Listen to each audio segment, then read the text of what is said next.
The smell hit you first. Not bacon and eggs. This was 100,000 years ago, and breakfast meant checking if yesterday's kill had been stolen by hyenas. In a cave overlooking what would someday be Jerusalem, a Neanderthal mother named her children with sounds we'd never understand, calling them to eat organs that Whole Foods would never stock. She didn't know that just 50 miles south, skinny humans with weird round heads were doing something that would change everything. They were planning, not just tomorrow's hunt, but next week's, next month's. They were telling stories about hunts that hadn't happened yet, painting pictures with words about places they'd never been. This morning, like every morning for the past 1,000,000 years, 7 different species of humans woke up on the same planet. By the time your grandchildren reach your age, only one would remain, and it wouldn't be the strongest. The Neanderthal mother, let's call her Martha, because everyone needs a name, was built like an NFL linebacker who'd been compressed in a trash compactor, 5 feet tall, 180 pounds of twisted steel muscle. She could arm wrestle a chimp and win. Her breakfast routine hadn't changed in 200,000 years. Wake the kids, check the fire, scan for predators, portion out the meat. But this morning was different. Smoke rose from the southern hills where no smoke should be. Those weird, weak humans were back. The ones who threw their spears instead of getting close like real hunters. The ones who wasted time making those strange marks on rocks. The ones who buried their dead with flowers, as if flowers could feed anyone. Martha's kids didn't care about the strangers. They had their own problems, like fighting over who got the mammoth heart, the Pleistocene equivalent of the last piece of pizza. Her eldest, a boy of 12 who already stood 5'2" and could bench press a modern teenager, was more interested in the fact that Uncle Grok was making new spears. That was another thing about Neanderthals. They were the ultimate conservatives. If it ain't broke, don't fix it. Their spear design hadn't changed since before America had horses. It worked. Why mess with success?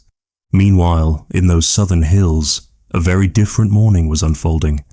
The Homo sapiens camp was chaos, but organized chaos. Where Martha's family worked in silent efficiency, these humans wouldn't shut up. They chattered constantly, pointed at things, made weird gestures with their hands. They were doing something no Neanderthal would waste energy on. They were teaching their children to imagine. One woman was showing her daughter how to mix ochre with animal fat, creating paint. Another was stringing shells into patterns that meant something. What? We'll never know. But meaning itself was the revolution. While Martha taught her kids which end of the spear was sharp, these humans were teaching their kids that things could represent other things. That this shell could mean, I love you, or I belong to the eagle clan, or I survived the winter of the dying mammoths. It was breakfast time, 100,000 years ago, and humanity's future was being decided not by who had the biggest muscles or the sharpest teeth, but by who could imagine tomorrow differently than today. Grok's alarm clock had teeth. The cave bear's roar echoed through the limestone chambers where his family had slept for generations, same as every morning for the past 6 months. Most Americans would call animal control. Grok just grunted and reached for his thrusting spear, a weapon that required getting close enough to smell what your prey had for breakfast. By modern standards, Grok was built like a WWE wrestler who'd been fed nothing but elk meat and hostility since birth. 5'6", 200 pounds, with a chest that could deflect small aircraft. His morning routine would make CrossFit look like gentle yoga. Check the cave bear situation, maintain the fire that absolutely could not die, scan for saber-toothed cats, and figure out what ungodly hour his teenage son had carved those new grooves in the cave wall. The grooves bothered him. Straight lines, repeated patterns. His son claimed they helped him remember where the good flint was. Grok thought this was nonsense.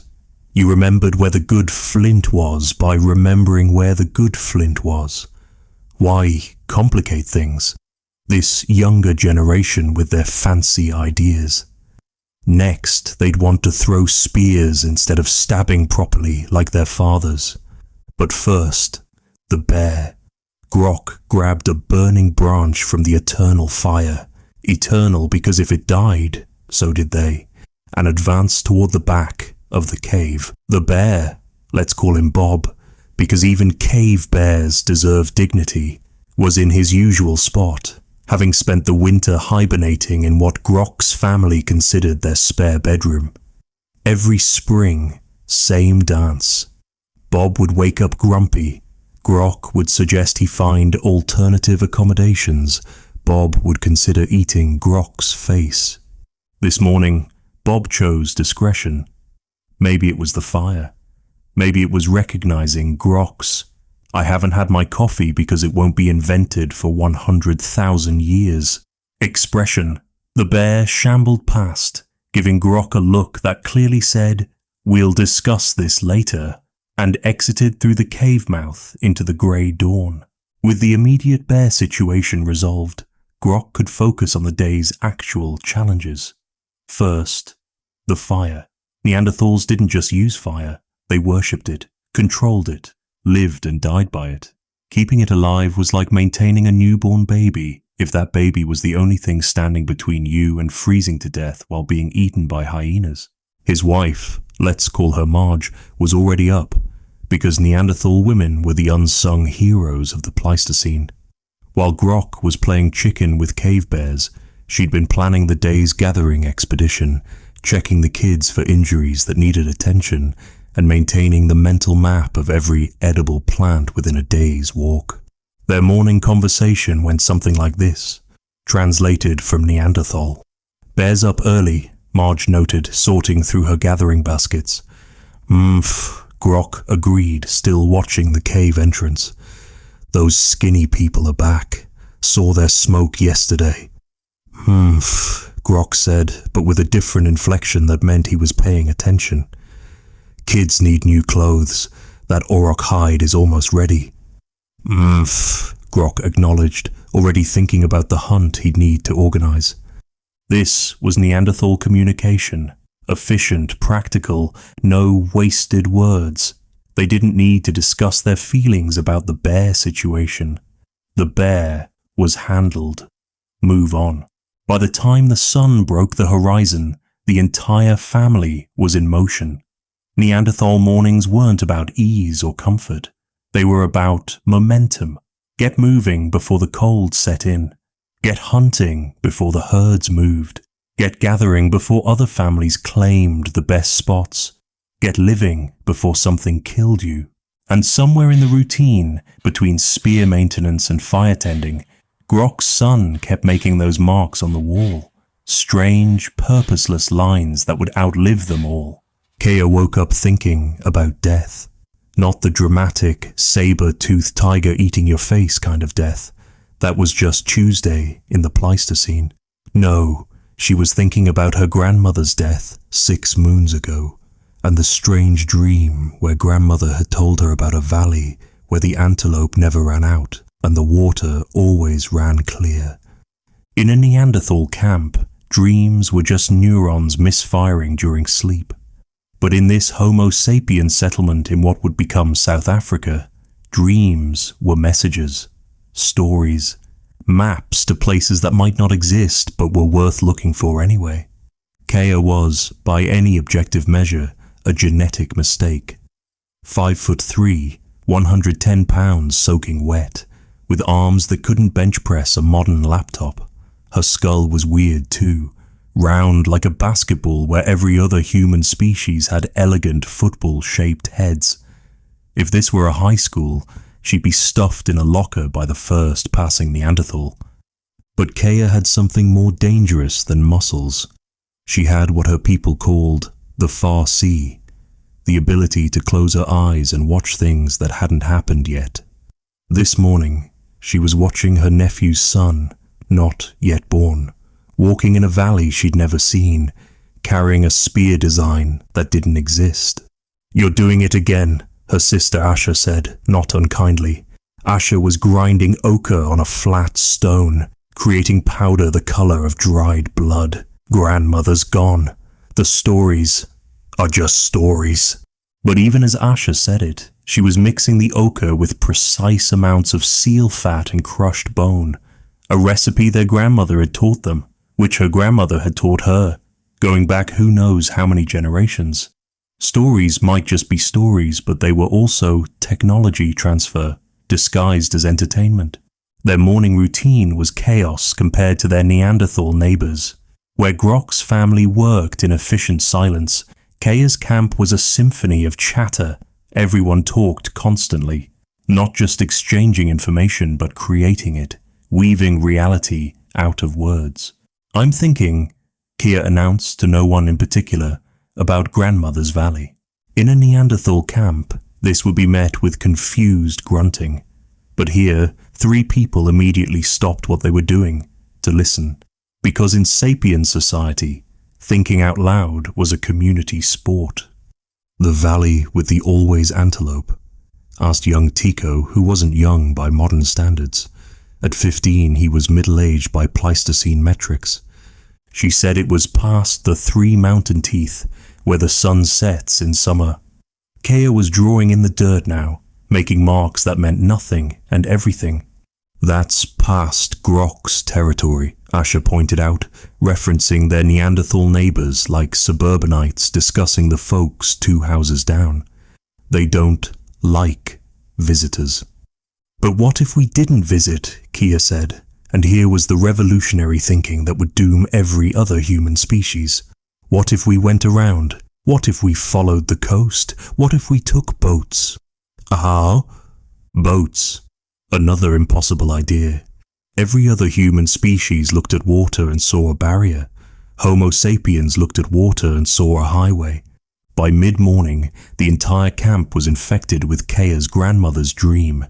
They weren't planning to search for the valley today, or even this season, but they were adding it to their collective mental map.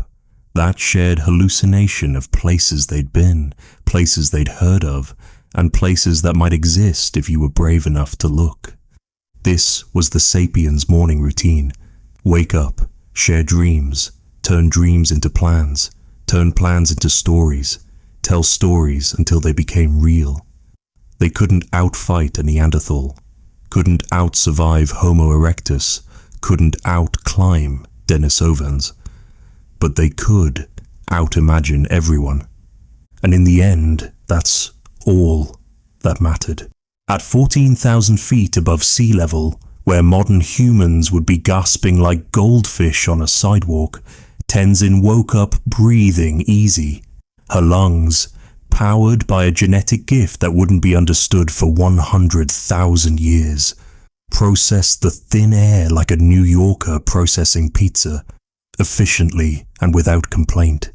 The Tibetan Plateau at dawn was a frozen hellscape that would make North Dakota winters look tropical. But for Tenzin's people, the ghost people, the ones who lived so high that even rumors about them were breathless, this was just another Thursday. She started her morning the way her kind had for generations, by checking if anyone had died in their sleep. At this altitude, with temperatures that could flash freeze exposed flesh in minutes, death was less a stalking predator and more a roommate who didn't pay rent, but everyone was still breathing, including her father, whose recent habit of coughing up blood suggested their time on this particular peak was coming to an end. The Denisovans were evolution's overachievers. Where Neanderthals adapted to cold and Sapiens adapted to everything badly, Denisovans looked at Earth's most inhospitable environments and said, "Challenge accepted. Deserts, check. Tropical rainforests, no problem. Himalayan death zones. Hold my fermented yak milk." Tenzin herself was a testament to this adaptability. 6 feet tall, unusual for the era, with a barrel chest that housed lungs which could process oxygen like a Ferrari processes premium gasoline. Her mitochondrial DNA carried mutations that would one day make Sherpas famous, but for now just made her family the only humans who could live where clouds went to die. Her morning routine started with melting ice. Everything at this altitude started with melting ice. Ice for drinking, ice for cooking, ice for the endless tea-like beverage they made from local plants that kept their blood flowing despite the cold. The fire had been kept alive all night. Had to be, because starting a new one in air this thin was like trying to light matches underwater. Valley people are moving again, her brother Norbu announced, studying the lands below through the crystal-clear mountain air. His eyesight, enhanced by generations of high-altitude adaptation, could spot movement that would require binoculars today. The valley people were Homo erectus, still clinging to territories they'd held for 1,000,000 years. From up here, Tenzin's family could watch the drama of human competition play out like spectators at the world's slowest football game. Erectus moving north for summer hunting, Sapiens probing east from Africa, Neanderthals holding their European strongholds, and somewhere out there, their own kind, other Denisovan groups adapted to other impossible places. They won't last, Tenzin's father wheezed, his high-altitude adaptations finally meeting their match in whatever disease was eating his lungs. Valley people never do. Too comfortable, too set in their ways.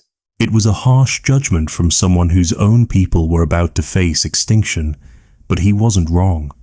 The Denisovan's greatest strength, extreme specialization, would also be their doom. You can adapt to live anywhere, but when anywhere starts changing faster than genes can keep up, you're in trouble. Breakfast was yak. It was always yak. Yak meat dried in the thin air. Yak butter tea that would make Starbucks customers riot. Yak hide clothes, yak bone tools, yak everything. Other human species diversified their diets. Denisovans in the mountains had achieved a perfect symbiosis with one animal and saw no reason to complicate things. I had the dream again, Norbu said quietly. The dream where people with round heads and weak bodies somehow climbed their mountains, carrying strange tools and speaking in tongues that sounded like birdsong. Dreams are brain waste, their father said, but Tenzin noticed he gripped his spear a little tighter. By mid-morning, they were ready to move. Not far. At this altitude, everything was measured in vertical feet, not horizontal miles. But the yaks needed new grazing, and the family needed to check their trap lines. Life at 14,000 feet wasn't about grand adventures. It was about tiny, calculated movements that kept you alive another day. As they packed up camp, Tenzin took one last look at the valleys below, where other human species scurried about their morning routines like ants at a picnic. Up here, they were untouchable. Up here, they were gods. Up here, they were running out of time. Budi stood 3 feet 6 inches in his best posture and was having the greatest morning of his extremely short life. He'd just invented something that would revolutionize hunting on Flores Island. He called it the pointy stick that flies straight. The rest of the world would eventually call it an arrow, but they were running about 20,000 years behind Budi's innovation curve. The problem with being a Homo floresiensis was that everything wanted to eat you, and you wanted to eat everything, but physics wasn't on your side. When you're the height of a modern first grader trying to hunt elephants, even dwarf elephants, you need to get creative. It'll never work, his sister Siti declared. She was the family pessimist, which in fairness was a survival trait when you shared an island with Komodo dragons that viewed you as a walking happy meal. Throwing sticks is stupid. Stabbing works fine. Stabbing works fine if you're tall enough to reach vital organs, Budi countered, demonstrating his new invention by launching a miniaturized arrow at a tree. It flew straight for about 6 feet before clattering to the ground. It just needs adjustments. Their morning routine on Flores was unlike anything elsewhere in the human world. Where other species woke up worrying about cave bears or saber-toothed cats, the hobbits of Flores had graduated to an entirely different level of weird. Their predators were dragons, actual, honest-to-evolution dragons that could smell carrion from 3 miles away and run faster than a middle-aged American fleeing a gym membership. But the hobbits had advantages too. Their small size meant they needed less food, crucial on an island where everything was portion-controlled by nature. Their brains, while smaller than other humans, were incredibly efficient. They'd figured out fire, tools, and cooperative hunting strategies that would make Navy SEALs jealous. "Dragon tracks by the water," their father announced, returning from his morning reconnaissance. At 4 feet tall, he was considered imposingly large by Hobbit standards. Fresh. Maybe 6 hours. This was the daily calculus on Flores. Water was life, but water sources were where dragons waited.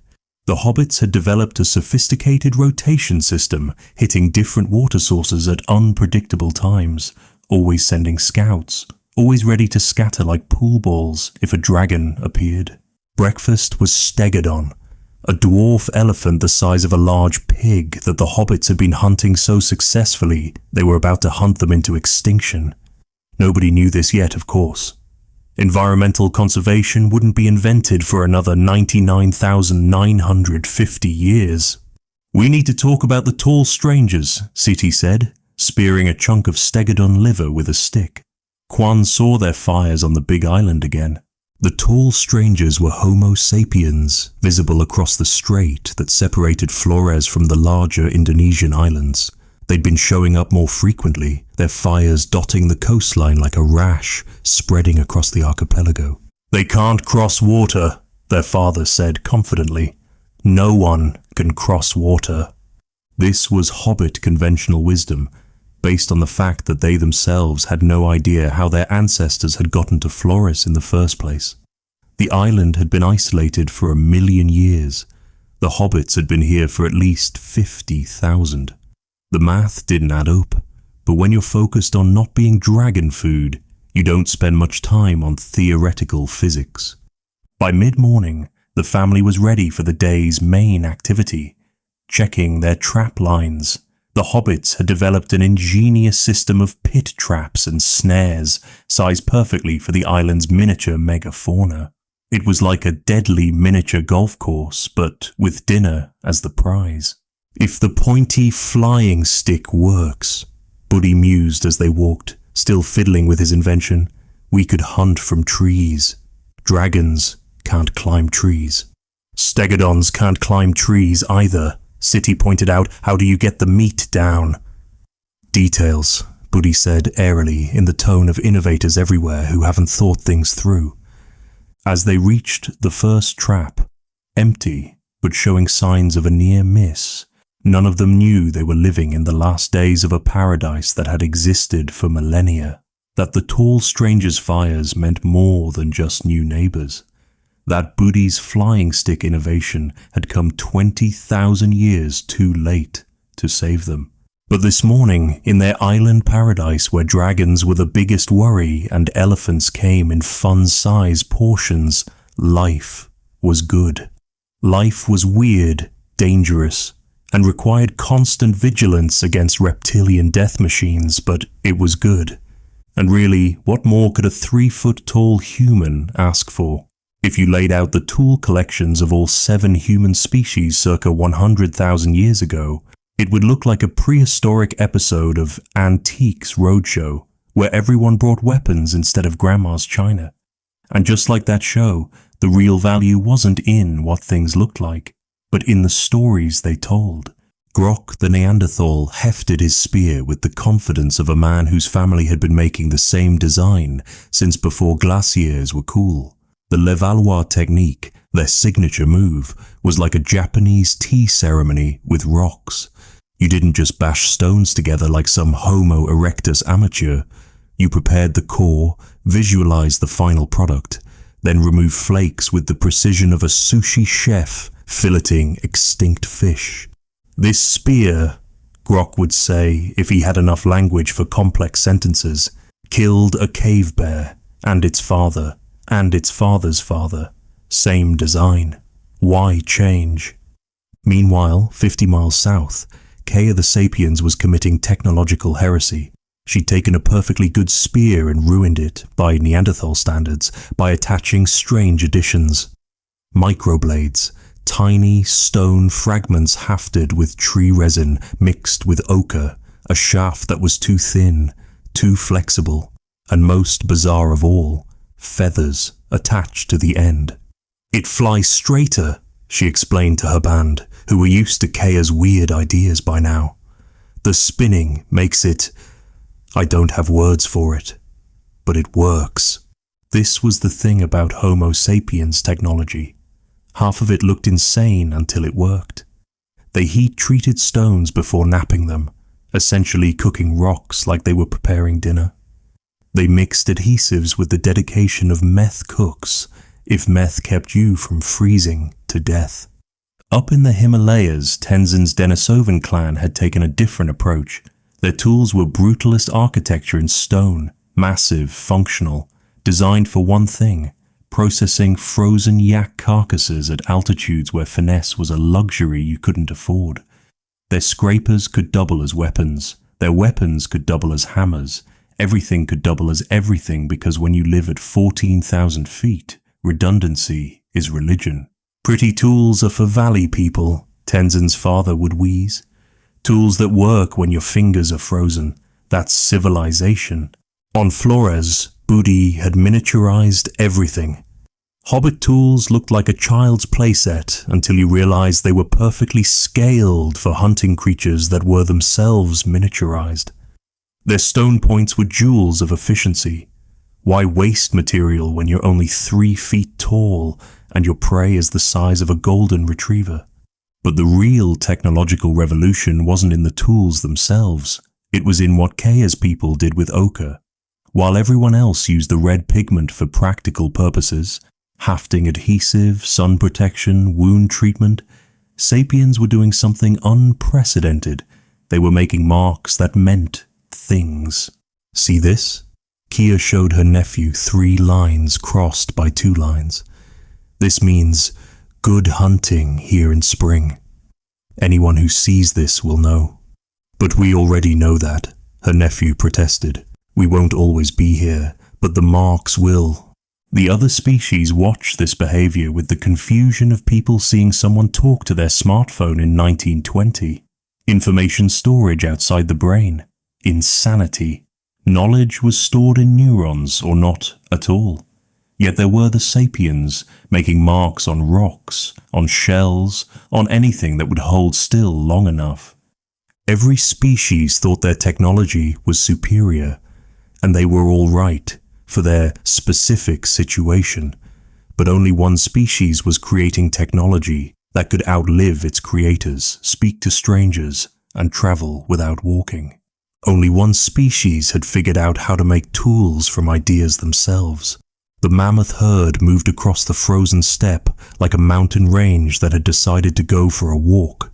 43 individuals, from matriarch to newborn, following routes older than any human's memory. And watching from different vantage points, 4 different human hunting parties were having the same thought. That's a lot of meat. The Neanderthal strategy was straightforward as a linebacker's charge. Grok and his brothers had been watching this herd for weeks, noting the old bull who lingered at the edges, favoring his left front leg. Neanderthals were the snipers of the Pleistocene. They didn't chase herds off cliffs like those show-off sapiens. They got close, personal, close enough to smell the mammoth's last meal. Tomorrow, Grok decided, when he goes to the waterhole at dawn. The plan was elegantly brutal. 3 hunters would position themselves between the bull and the herd. 2 more would wait at the water. When the mammoth lowered his head to drink, a 10-ton animal momentarily balanced on 3 legs, they'd strike. Spears to the neck, The belly, anywhere, soft. Then it was just a matter of following the blood trail and hoping he died before leading them into saber-tooth territory. 2 valleys over, Kaya's Sapiens band was having a very different conversation. "We don't need to get close at all," she was explaining, drawing patterns in the dirt. "We push them here." She indicated a narrow canyon, where Tico's group is waiting with fire. "The smoke drives them back to us. We funnel them toward the cliff. The earth does the killing." It was a plan that required 20 people, perfect timing, and the ability to predict how panicked mammoths would behave. It was also insane by Neanderthal standards. Why coordinate 20 people when 5 could do the job? Why waste all that meat when one mammoth could feed a band for weeks? "Because," Kaya said, though Grok would never hear her answer, 20 mammoth will feed 20 bands. And 20 bands owing you favors is worth more than meat. This was Sapiens thinking, turning a hunt into a political system. High above, Tenzin's Denisovan band watched both operations with the detached interest of people who had bigger problems. Mammoths rarely climbed above 10,000 feet, and when they did, the thin air made them sluggish, easy prey. The Denisovan's challenge wasn't killing mammoths, it was processing them before everything froze solid. "Valley people make things so complicated," Norbu observed, watching the elaborate Sapiens coordination through the clear mountain air. "Just wait for winter. Everything comes to you." This was true. Winter drove herds up the mountain valleys seeking shelter. The Denisovans had turned patience into a weapon. Why chase when you could wait? They dug pit traps in the narrow passes, invisible under snow. A mammoth would fall, break a leg, and freeze to death doing most of the preservation work for them. On Flores, Budi was having a different conversation entirely. "I still think we could hunt mammoth," he insisted. "There are no mammoths here," City reminded him for the 100th time. "But if there were, tiny ones, elephant-sized elephants. We already hunt elephant-sized elephants. They're called stegodons. But imagine mammoth-flavored ones." This was the Hobbit problem. Island life had given them everything scaled to their size. But stories from the mainland, how they heard these stories was a mystery lost to time, filled their dreams with impossible prey. By sunset, the Neanderthals had their bull, 6 tons of meat, hide, and ivory, taken down by 5 hunters who'd gotten close enough to count his eyelashes. One brother had a shattered shoulder from a trunk strike, but he'd live. The Sapiens had driven 3 mammoths off a cliff, losing 1 hunter to a fall and another to the subsequent stampede, but they had enough meat to trade, gift, and politic their way through winter. The Denisovans waited. The mammoths would come to them, as they always did when the snow deepened. Patience was just another form of intelligence. Each species hunting the same prey, revealing everything about how they saw the world. And only one species was already telling stories about the hunt that would outlive the hunters, the mammoths, and the world that made them both. Fire was the Netflix subscription of the Pleistocene. Technically, you could survive without it, but your quality of life would plummet so fast you'd be begging for death by day 3. Unlike Netflix, if your fire went out, you couldn't just restart it with a credit card and an apologetic email. The Neanderthal approach to fire was like their approach to everything. If it ain't broke, don't fix it, and if it breaks, you're probably dead. Grok's family had maintained the same hearth for 6 generations. The fire that warmed his children was lit from embers that had warmed his great-great-grandmother. They didn't think of it as keeping the fire alive. The fire was alive, a family member that ate wood and breathed smoke. Firekeeper wasn't a job in Neanderthal society. It was a sacred calling, usually an elder, past prime hunting age but with decades of experience reading the moods of flame. They knew which woods burned hot, which burned long, which created smoke that kept mosquitoes away or attracted prey. They could bank a fire to last 12 hours with the precision of a Swiss watchmaker. But the Sapiens were doing something that made Neanderthal firekeepers wake up in cold sweats. They were making new fires. Casually, like it was no big deal. Kea demonstrated the technique to her nephew, spinning a pointed stick between her palms, the friction heating dried fungus until, impossibly, smoke appeared. Then a tiny ember. Then, with careful breath control that would make a yoga instructor proud, flame. "Anyone can do this," her nephew asked, mind blown. "Anyone who practices," Kea confirmed. "Fire isn't sacred, it's technology." This was heresy to every other human species.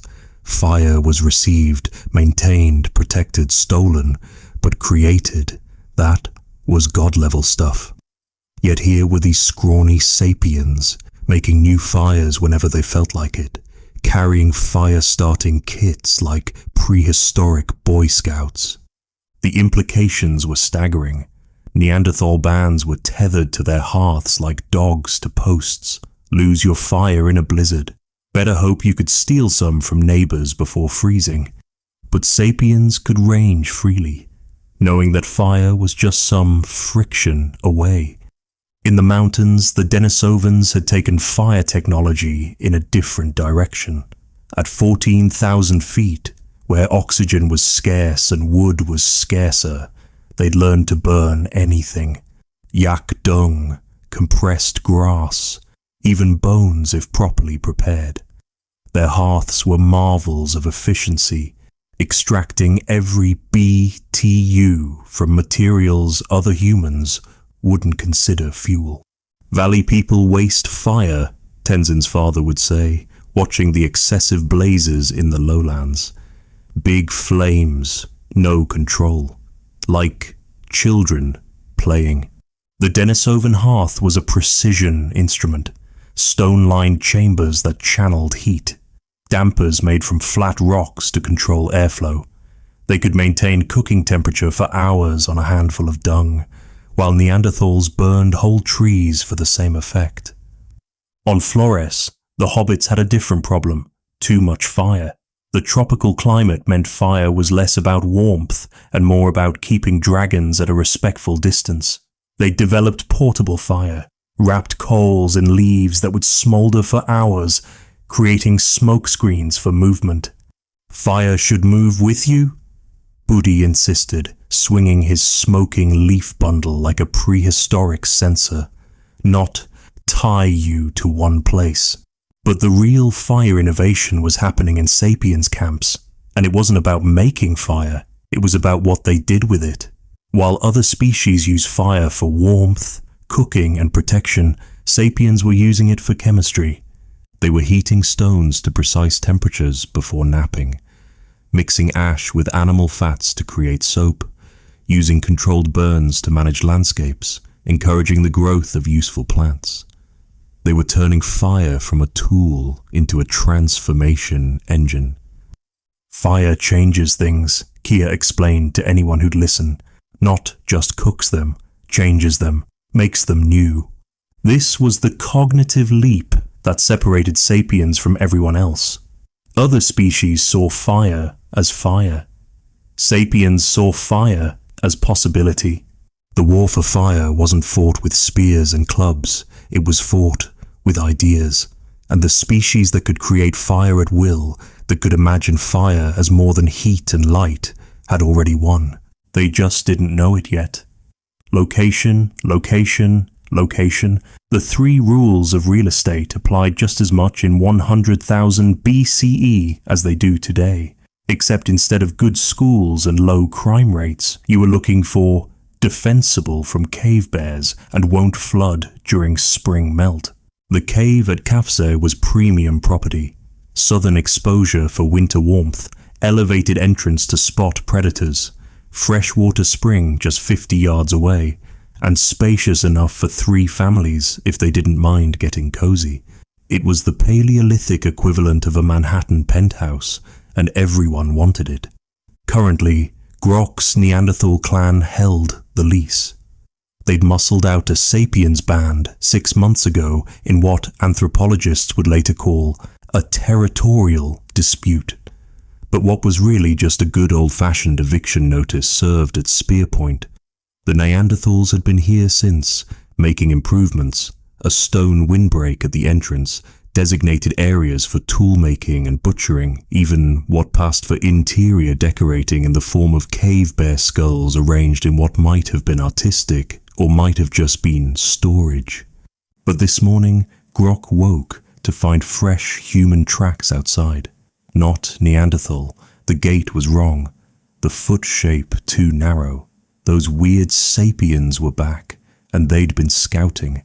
"They wouldn't dare," his brother Thag grunted, examining the tracks. "We won fair. Cave law." Cave law was simple. Whoever could hold it, owned it.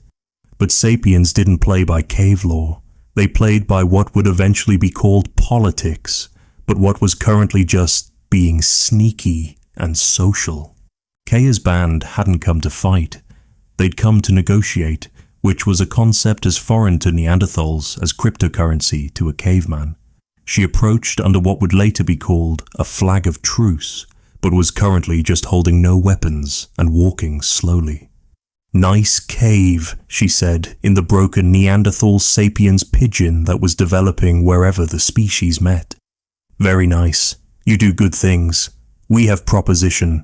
Grok's first instinct was to throw a rock at her, but something in her manner, maybe the way she kept her hands visible, maybe the 2 other Sapiens hanging back with what looked like trade goods, made him pause. "We no want share," he said firmly. Neanderthals didn't do roommates. "No share," Kia agreed quickly. "Trade. We know 3 caves, good caves. One has bear, but bear is old, dying soon. One near very good flint. One near ocean, many shells, many fish. We show you, you give us visiting rights." Visiting rights? This was a new concept. Sometimes we come, leave things, take things, not live, just visit, like family. The concept of extended family networks was giving Grok a headache. Neanderthal family was simple, your blood, your band. Everyone else was competition. But these Sapiens seemed to have family scattered everywhere, connected by invisible threads of obligation and favor trading. Meanwhile, in the mountains, the Denisovans had solved the cave shortage differently. If good caves were rare, make more caves. They'd learned to modify marginal shelters, building walls from stacked stones, extending overhangs with wooden frameworks, essentially turning crack in the rock into livable spaces. "Waiting for perfect cave is waiting for death," Tenzin's father explained to his children. "Make what you have better." On Flores, the hobbits had the opposite problem. Too many good caves, not enough hobbits. Buddy's family could choose from dozens of premium shelters, their only concern being which ones were too close to dragon highways. "I think we should have 2 caves, Buddy suggested. Summer cave, winter cave, like vacation homes." "You want to maintain 2 fires?" City asked skeptically. "Clean 2 caves, defend 2 caves from dragons." "Details," Buddy said, which was becoming his response to all logical objections. Back at Kafza, negotiations were breaking down. Grok couldn't grasp why Sapiens would want to visit a cave they didn't live in, store things in a cave they didn't own. It smelled like a trap, even if he couldn't figure out how. "We think about it," he said finally, which in Neanderthal meant, "Go away before I remember I'm stronger than you." Kaya left, but not before making eye contact with Grok's teenage son, who'd been watching the whole exchange with unusual interest. She saw something in his eyes that Grok couldn't. Curiosity about these strange people with their strange ideas. The cave real estate crisis wouldn't be solved with spears or strength. It would be solved by the next generation, who would learn that sometimes sharing space meant controlling more territory than any one family could hold. But Grok didn't know that. He just knew his cave was safe for another day. even as the world was changing around him faster than Neanderthal culture could adapt. Love in the Pleistocene was complicated enough without adding species boundaries to the mix. But 100,000 years ago, on a warm spring evening near what would become the Jordan River, two young humans from different evolutionary branches were about to make things exponentially more complex. Grok Jr., not his real name, but Neanderthal naming conventions don't translate well, was everything a Neanderthal maiden could want. Built like a prehistoric linebacker, could bench press a baby mammoth, and had successfully killed his first cave bear at 14. By Neanderthal standards, he was a catch. By Sapiens standards, he was confusing as hell. Asha, Kaya's niece, because these stories are all connected, had come to the river to gather reeds for basket making. She was 17, which in Pleistocene years meant she should have been married with 3 kids already. But Asha had what her band called the wandering spirit, and what modern psychiatrists would call commitment issues. She saw him before he saw her. Neanderthals weren't big on stealth when they weren't hunting.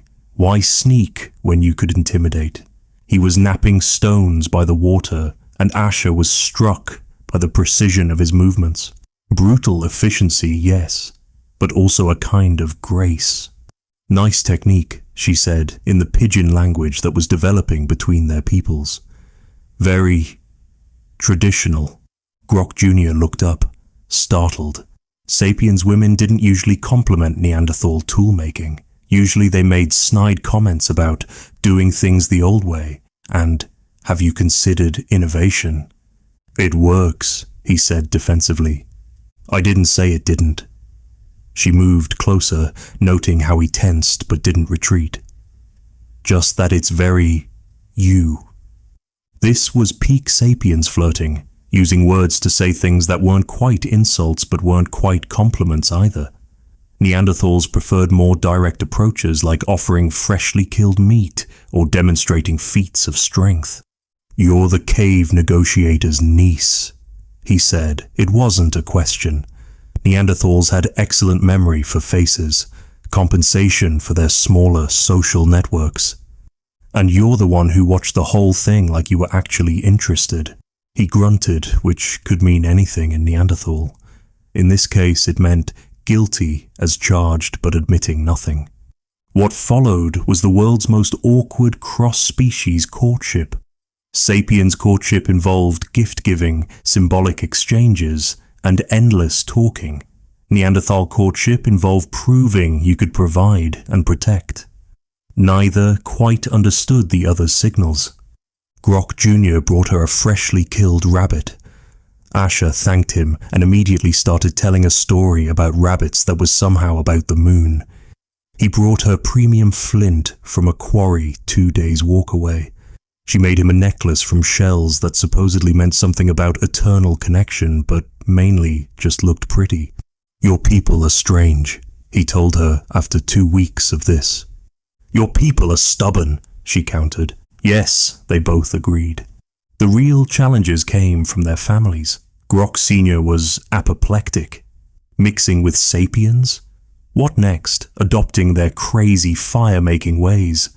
Their obsession with painting things? Their weird burial practices?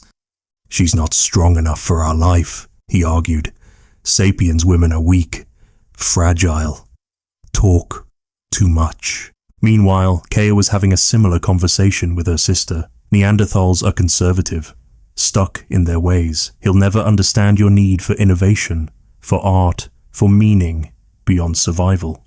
But here's the thing about young love. It doesn't care about species boundaries. The couple met in secret, teaching each other their respective technologies. He showed her the Levallois technique. She showed him how to make composite tools.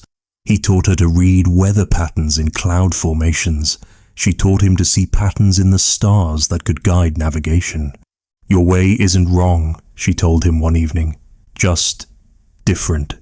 Different usually means wrong, he said, but he was smiling, a rare expression for a Neanderthal. They weren't the only ones. Across Eurasia, wherever human species overlapped, young people were discovering that genetic boundaries were more like suggestions. The evidence would be written in DNA, every non-African human carrying traces of these prehistoric love affairs. In the mountains, a Denisovan woman was teaching a Neanderthal man to breathe at altitude.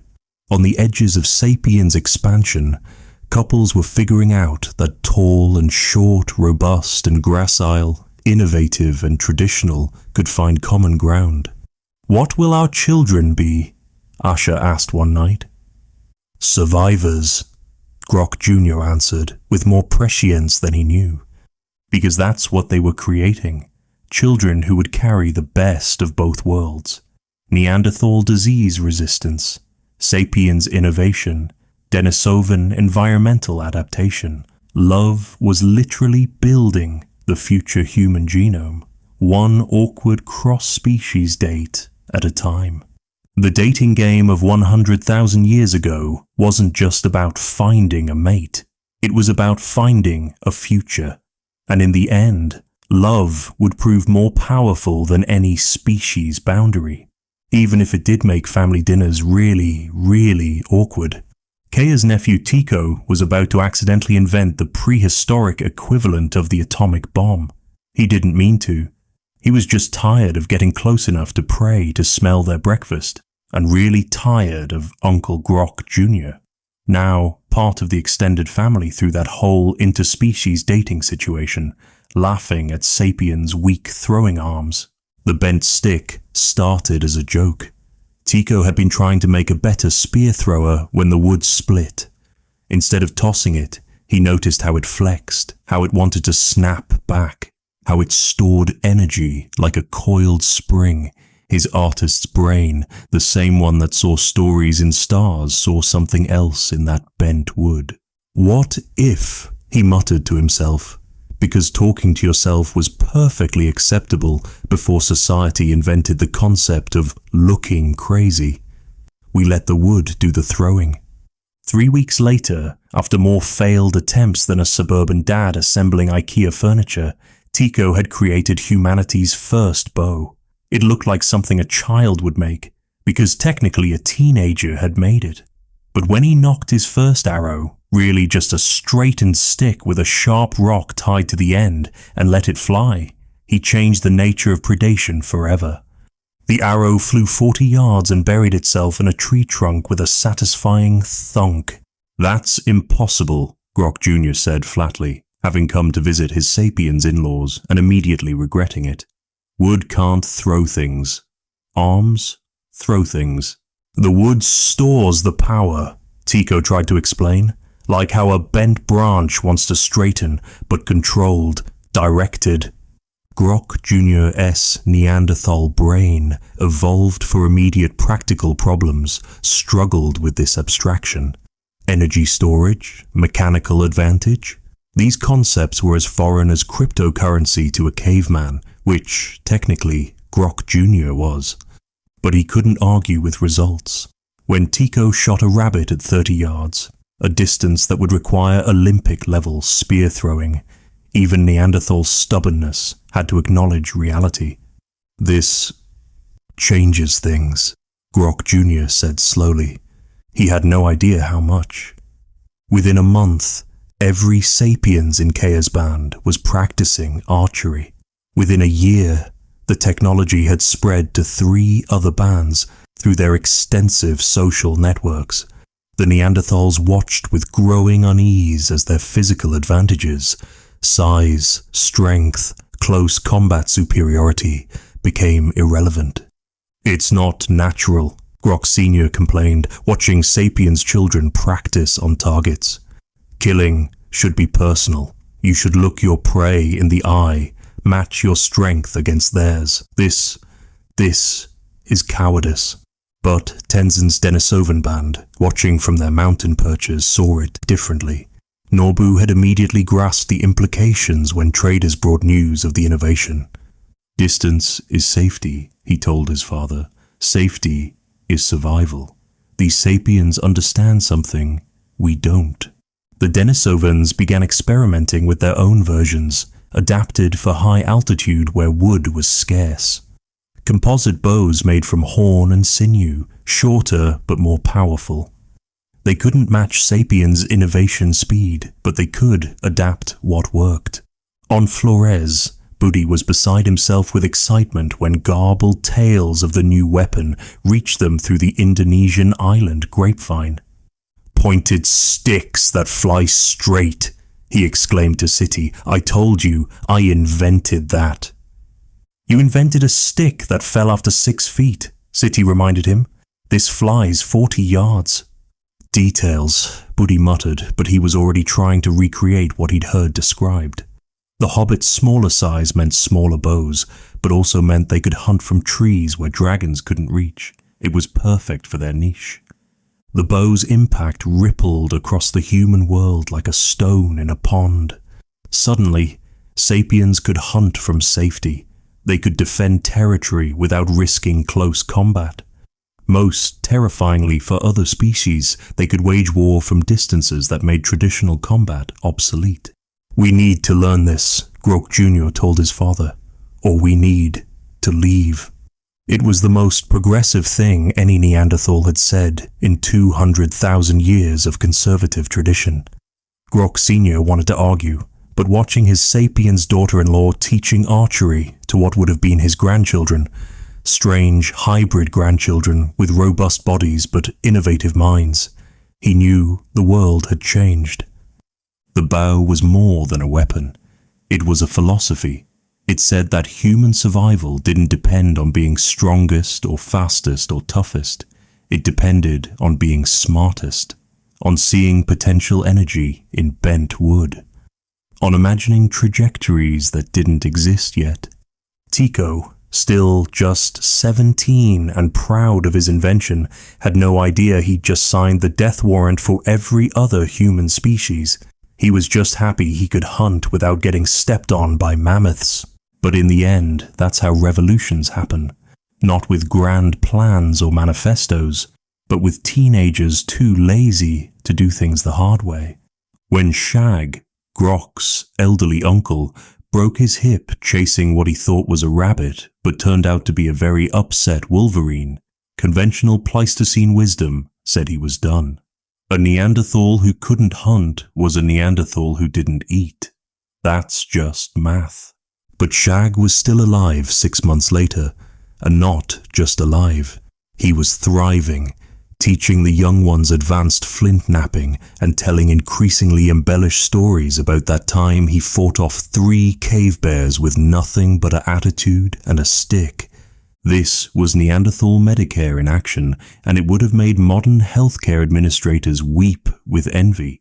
The Shanidar cave excavations would later reveal the extent of Neanderthal healthcare, but Grok's band was living it. They had Shag with his hip, Erg with a withered arm from a childhood cave bear encounter, and Marga who'd been blind in one eye since a hunting accident a decade ago. By rights, none of them should have survived. But here they were, contributing members of society who just happened to need a little extra help. Shag knows every watering hole from here to the big glacier, Grok explained to his sapient son-in-law, who was still wrapping his head around Neanderthal social services. Losing him would be like losing Google Maps, Asha suggested, though the translation was rough. What's a Google? Never mind. You're saying knowledge is worth more than hunting ability. Grok looked at her like she'd asked if water was wet. Knowledge is hunting ability. Shag can't throw spear, but he tells us where herds go, worth 10 strong hunters. This was the thing about Neanderthal healthcare. It wasn't charity, it was practical. Every elderly Neanderthal was a walking encyclopedia of survival information, weather patterns, animal behavior, which plants made you dead versus which plants made you wish you were dead. You didn't keep them alive out of sentiment. You kept them alive because letting them die was like burning libraries. The care itself was surprisingly sophisticated. When Shag broke his hip, the band's designated healer, usually an older woman who'd seen enough injuries to know what worked, set the bone using techniques that would be familiar to any modern EMT. Splinting with straight branches, immobilization with leather wraps, and most importantly, enforced rest. Rest is the hardest part, Grok's mother Marge explained to Asher, who was learning Neanderthal medicine whether she wanted to or not. Neanderthal men think they're immortal, have to tie them down sometimes. Pain management involved willow bark, containing aspirin's ancestor, various fermented beverages that definitely weren't for pain but nobody asked questions, and distraction techniques mainly involving competitive storytelling about who'd survived worse injuries. Physical therapy was handled by the simple expedient of having to contribute to survive. Shag couldn't hunt, but he could nap. Couldn't throw with his withered arm, but he could set traps. Magar couldn't spot prey at distance, but her remaining eye was sharp enough for close work like hide preparation. Everyone contributes, Marge said firmly, no freeloaders. But the real revelation was preventive care.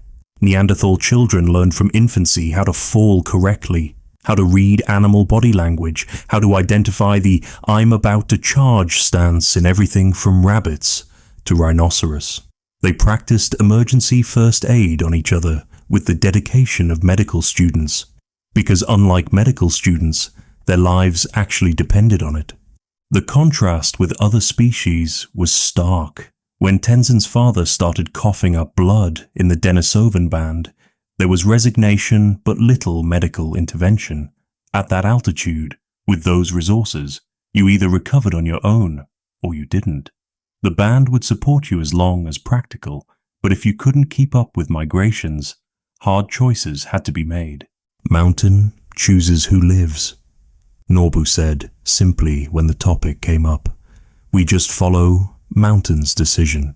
Homo erectus, with their million-year track record, had basic wound care down to an art, but their solutions hadn't evolved much past rub dirt in it and walk it off. They'd survived everything Earth could throw at them, but they'd done it through sheer stubbornness rather than medical innovation. On Flores, the Hobbits had developed specialized treatments for dragon bites, mostly involving running away before you got bitten. But their small population meant losing even one individual was catastrophic. They couldn't afford the luxury of long-term care. Must be nice, City said wistfully when news of Neanderthal healthcare reached them. Having enough people that some can stop hunting. But Shag's survival represented more than just medical care. It was a philosophy that said every band member had value beyond their immediate productivity. That experience and knowledge were resources worth preserving. That a broken hip didn't mean a broken person. Modern hospitals would recognize the holistic approach: medical treatment, occupational therapy, social support, and purpose-driven recovery. They'd just be shocked it was happening 100,000 years before the invention of insurance paperwork. Shag will probably outlive us all, Grok muttered, watching his uncle regale children with definitely exaggerated Wolverine stories. Too stubborn to die. That's not stubbornness, Asha observed. That's community. And she was right. Neanderthal Medicare wasn't just about healing bodies. It was about maintaining the social fabric that made survival possible.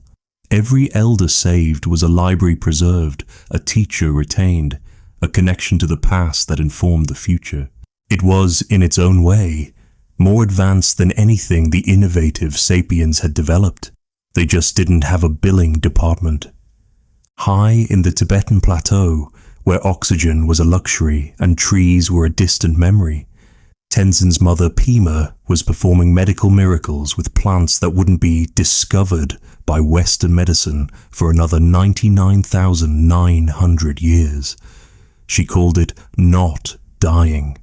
Everyone else called it impossible. The morning started as most emergencies did, with someone doing something stupendously stupid. Norbu's son had decided to prove his manhood by wrestling a yak calf. The calf's mother had objected. Violently, now the boy lay unconscious with a hoof-shaped dent in his skull and breathing that sounded like a broken bellows. In the valleys below, this would be a death sentence. Up here, at 14,000 feet where every breath was already a struggle, it should have been funeral preparations. But Pima had other plans. Rhodiola first, she muttered, crushing the golden root between stones worn smooth by generations of medicine women, for the breathing, then yarrow for the bleeding inside.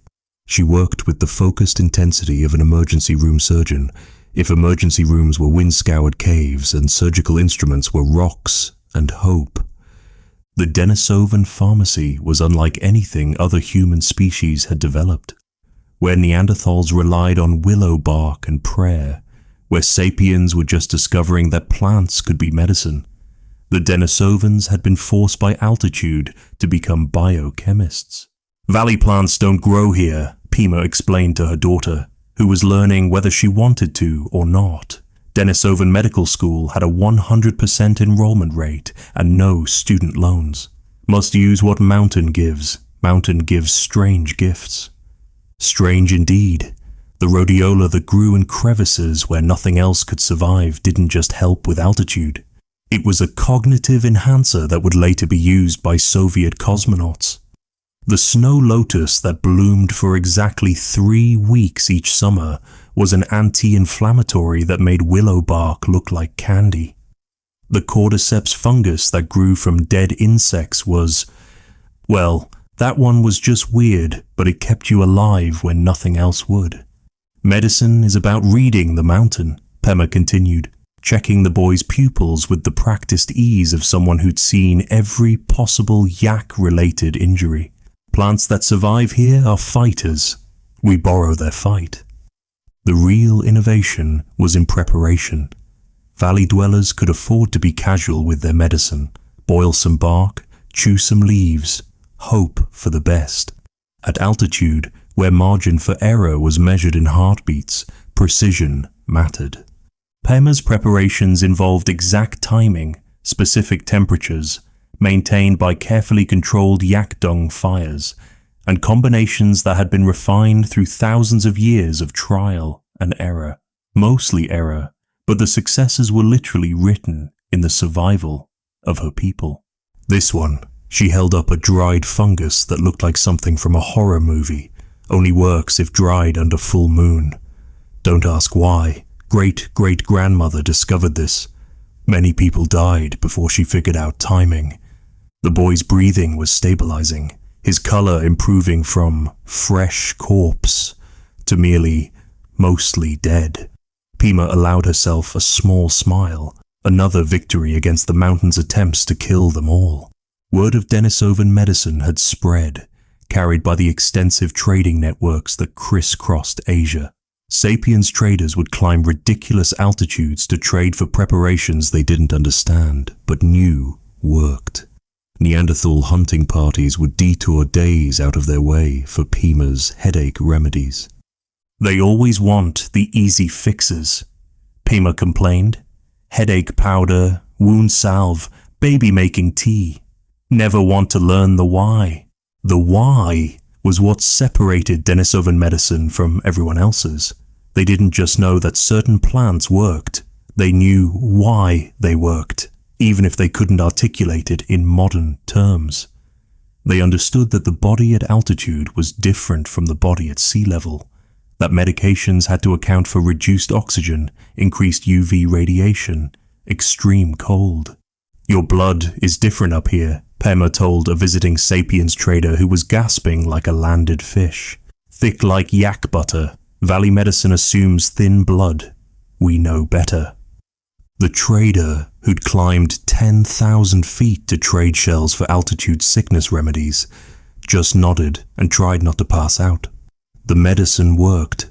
His headache was fading, his vision clearing. He didn't need to understand why. But Pema's daughter did. She was learning not just which plants to use, but how to read the subtle signs that indicated potency, how weather patterns affected medicinal properties, how to tell if a fungus was medicine or poison. Sometimes the only difference was dosage. Knowledge dies with the keeper unless passed on, Pema said, watching her daughter practice preparations. Mountain is harsh teacher. doesn't give second chances. The boy was sitting up now, confused but alive. His mother was offering Pema everything she owned in gratitude, furs, tools, even her best yak. Pema waved it all away.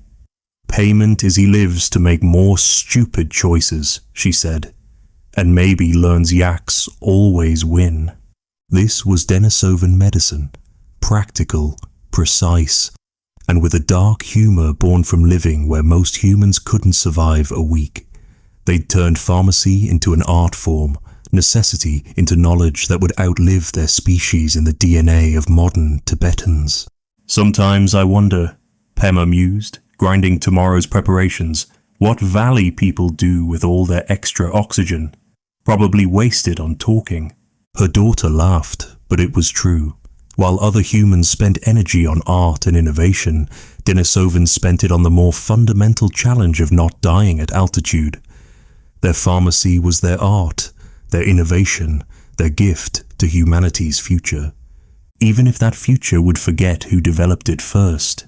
In the steaming jungles of Java, the last Homo erectus matriarch sat on the same rock her ancestors had used for 1,000,000 years, using the same stone tool design her great-great-great, add about 50,000 more greats, grandmother had perfected, wondering why the world had suddenly become so complicated.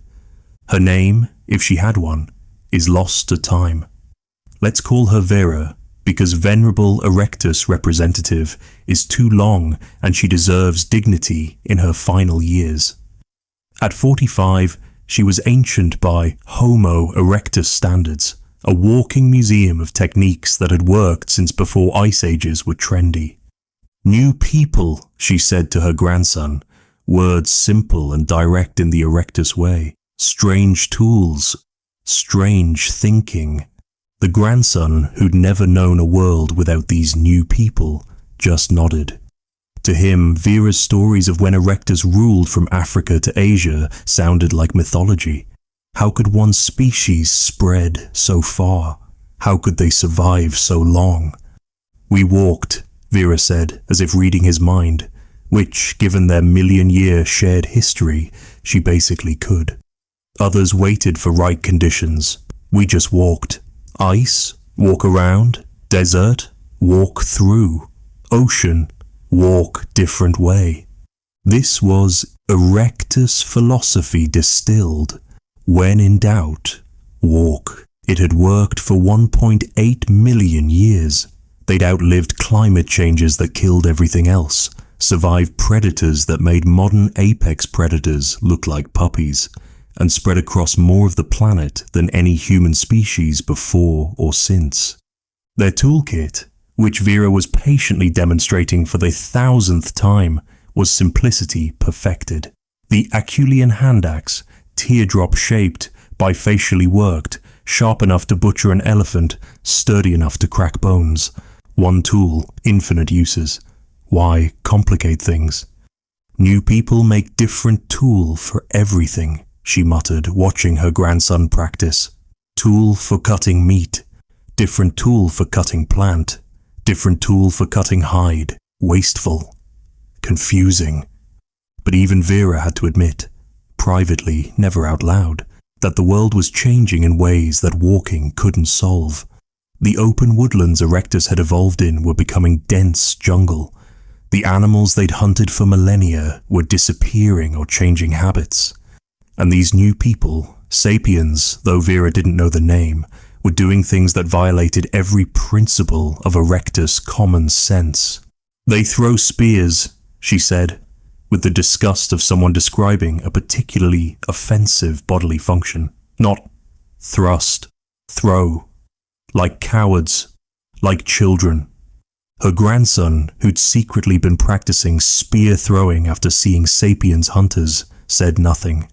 The real problem wasn't the new people's strange habits, it was their speed. Erectus had always adapted, but they adapted over thousands of generations. See a problem, walk around it, let evolution sort out the details, but these Sapiens adapted within single lifetimes. New tools, new techniques, new ideas spreading like wildfire.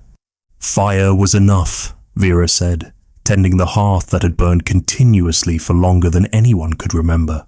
Fire and walking and good hand axe. What else needed? It was a fair question. Erectus had literally conquered the world with this simple formula. They'd been the first to leave Africa, first to master fire, first to prove humans could live anywhere.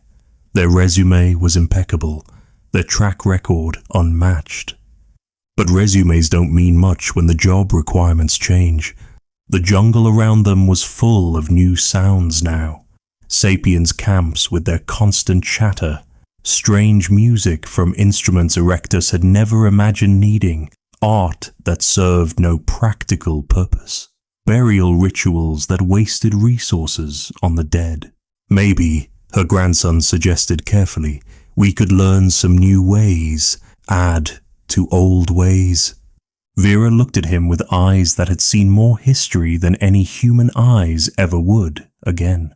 She'd watched the last mainland Erectus populations flicker and die, seen ancient territories claimed by newcomers, witnessed the slow contraction of her people to this final island refuge. New ways are for new people, she said finally. We are old people, oldest people. We know our ways. It wasn't stubbornness exactly. It was the weight of success. When you've survived everything Earth could throw at you for nearly 2 million years, why would you change? The answer, of course, was that Earth had stopped throwing the same things.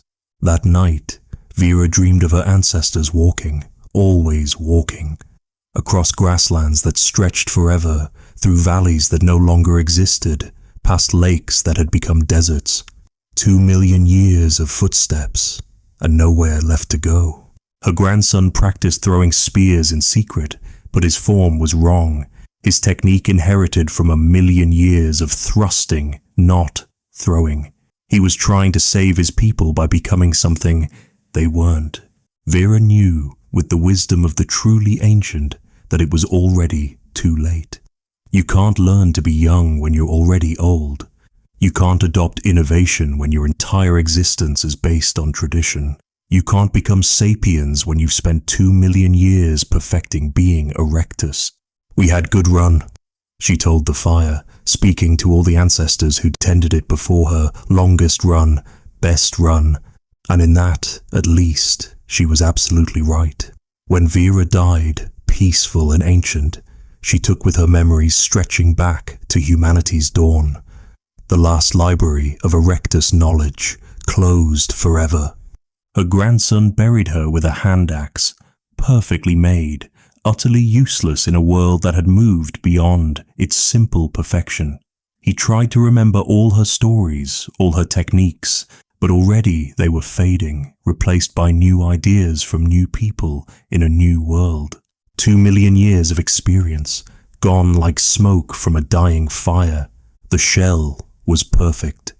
Nasarius Krausianus, about the size of a pea, with a natural hole that just needed a little enlarging. Asher held it up to the light, already envisioning it as part of the necklace that would make her the most fashionable person at the spring gathering. Fashion in 100,000 BCE, while Neanderthals were wearing eau de Mammoth and calling it good, Homo sapiens were inventing the concept of looking good for no practical reason whatsoever.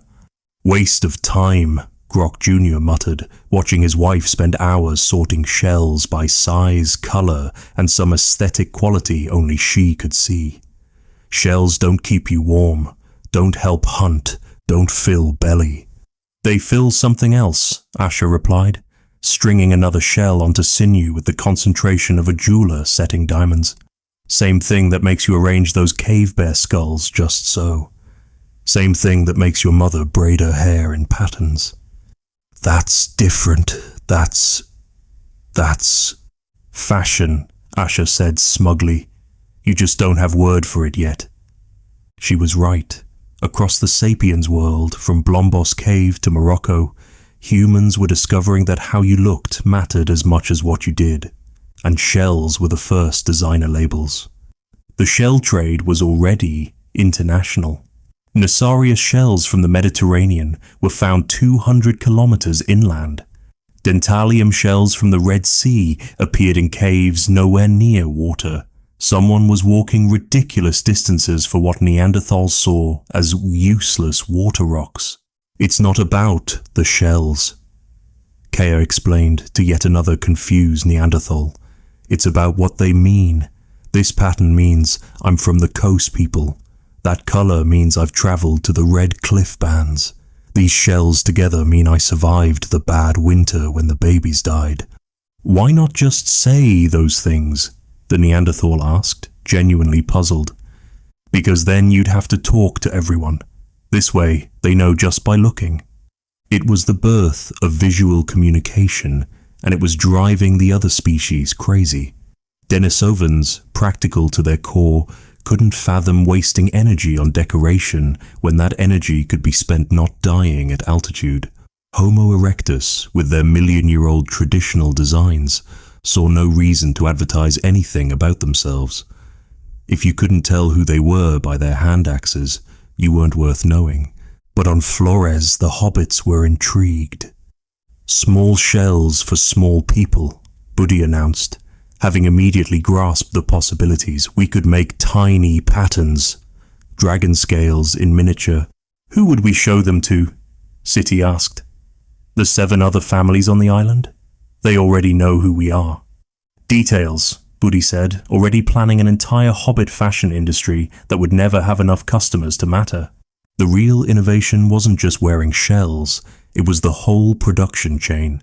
Sapiens were heat-treating ochre to get specific shades of red, mixing it with fat to create body paint that wouldn't wash off, then combining it with shell patterns to create complex identity markers.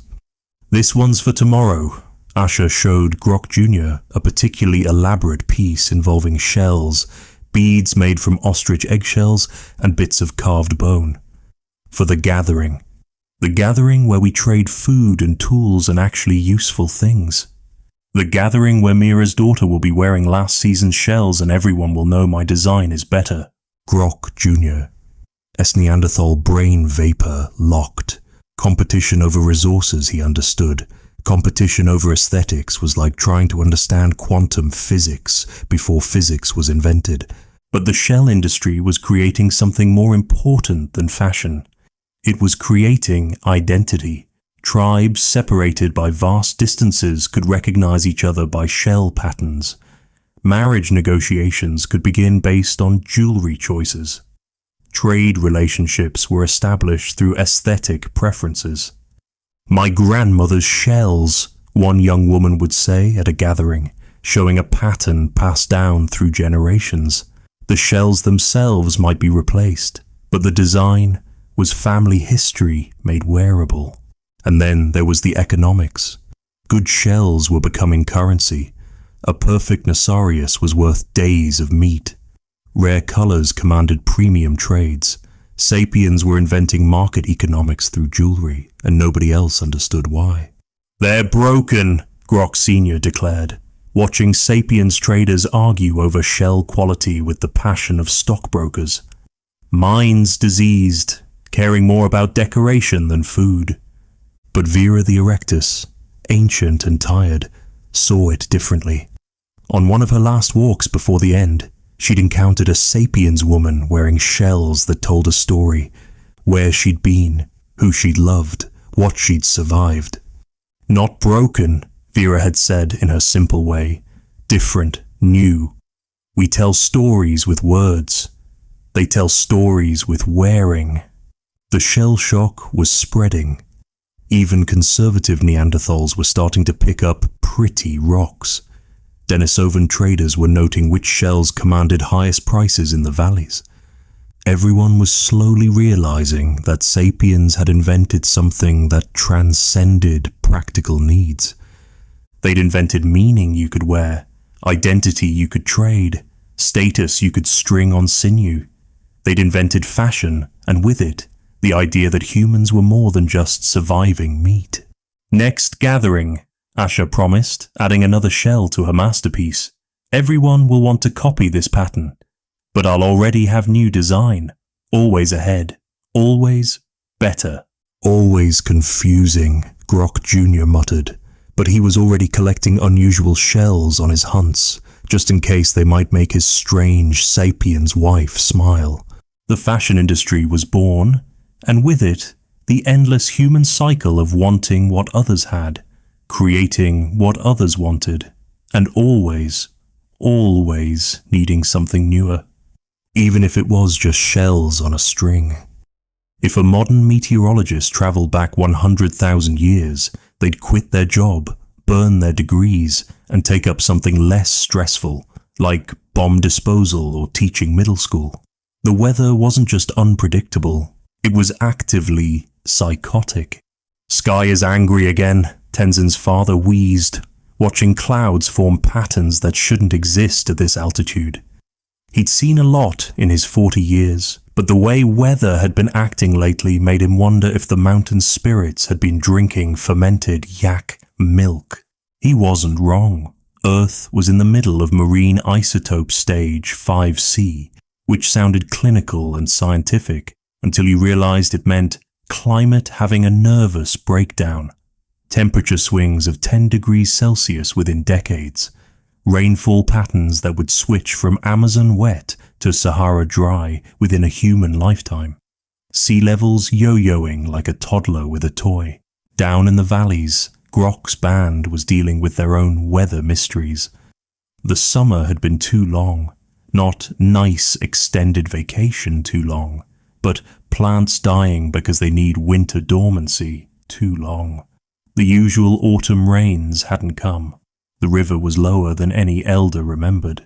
"In my grandfather's time," Grok Sr. began, launching into what would have been a climate data presentation if PowerPoint existed. "Winter came when leaves turned red.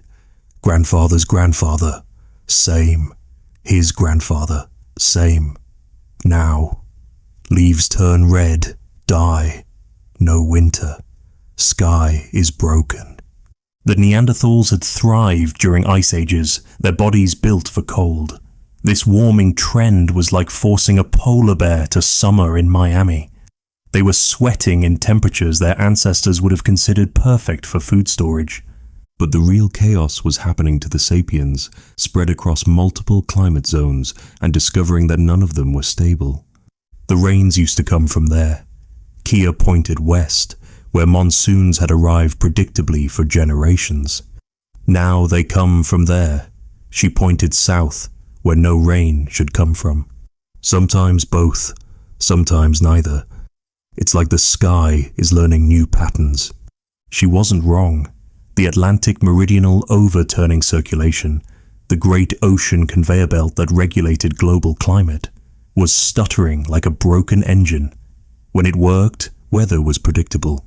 When it hiccuped, Europe could go from temperate to tundra in decades. On Flores, the Hobbits were experiencing their own version of climate roulette. Sea levels were dropping, connecting their island to others, creating land bridges that shouldn't exist. New animals were arriving, familiar ones were leaving. "Big Island is getting bigger," Buddy observed, watching the receding shoreline. "Soon we can walk to where tall people live. This is good." "This is terrifying," City corrected. "If we can walk there, everything can walk here, including things that eat hobbits." The Denisovans, masters of altitude, were finding that altitude itself was becoming unreliable.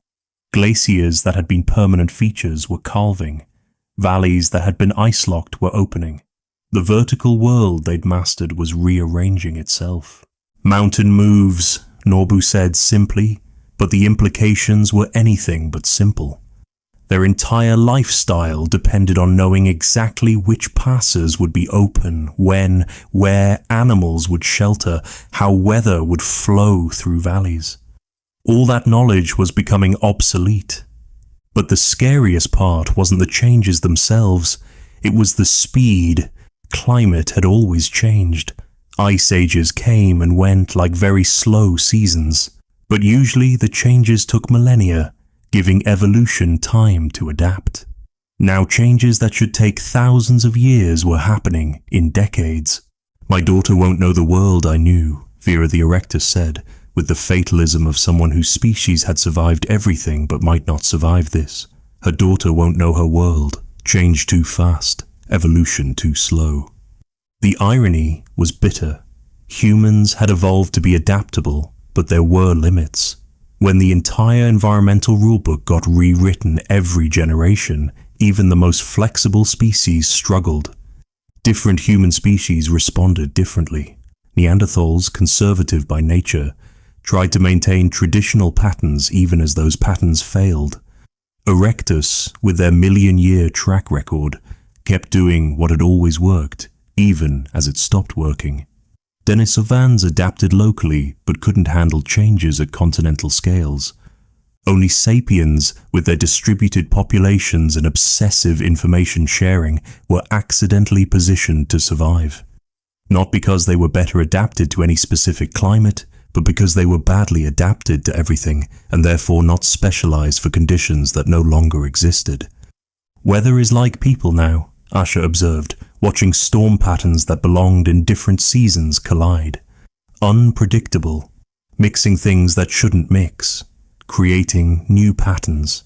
Weather was always like that, Grok Jr. corrected. We just lived short enough to think it was stable. He was right. The real weather report from 100,000 years ago was simple. Expect chaos. Plan for nothing. Adapt or die. And in the background, like a bass note too low to hear, the climate was winding up for the Toba eruption that would make current weather chaos look like a gentle spring rain. The forecast for the next 1,000 years. Ash with a chance of near extinction. The decision to leave wasn't dramatic. There was no council meeting, no great proclamation. Just Kaya's grandmother's cousin's band showing up one day with haunted eyes and stories of empty hunting grounds. North is dead, their leader said simply. Ice comes early, stays late, herds gone, plants gone. We go south or we go extinct. This was happening across Africa as the Sahara, which had been a parkland of lakes and grasslands, began its transformation into the desert we know today. The green corridors that had connected populations were closing. Water sources that had been reliable for thousands of years were failing. Humans had two choices: follow the resources south or die trying to maintain territories that could no longer support them. Kaya's band held out for another season, then another. Pride, stubbornness, and deep knowledge of their territory made leaving feel like betrayal.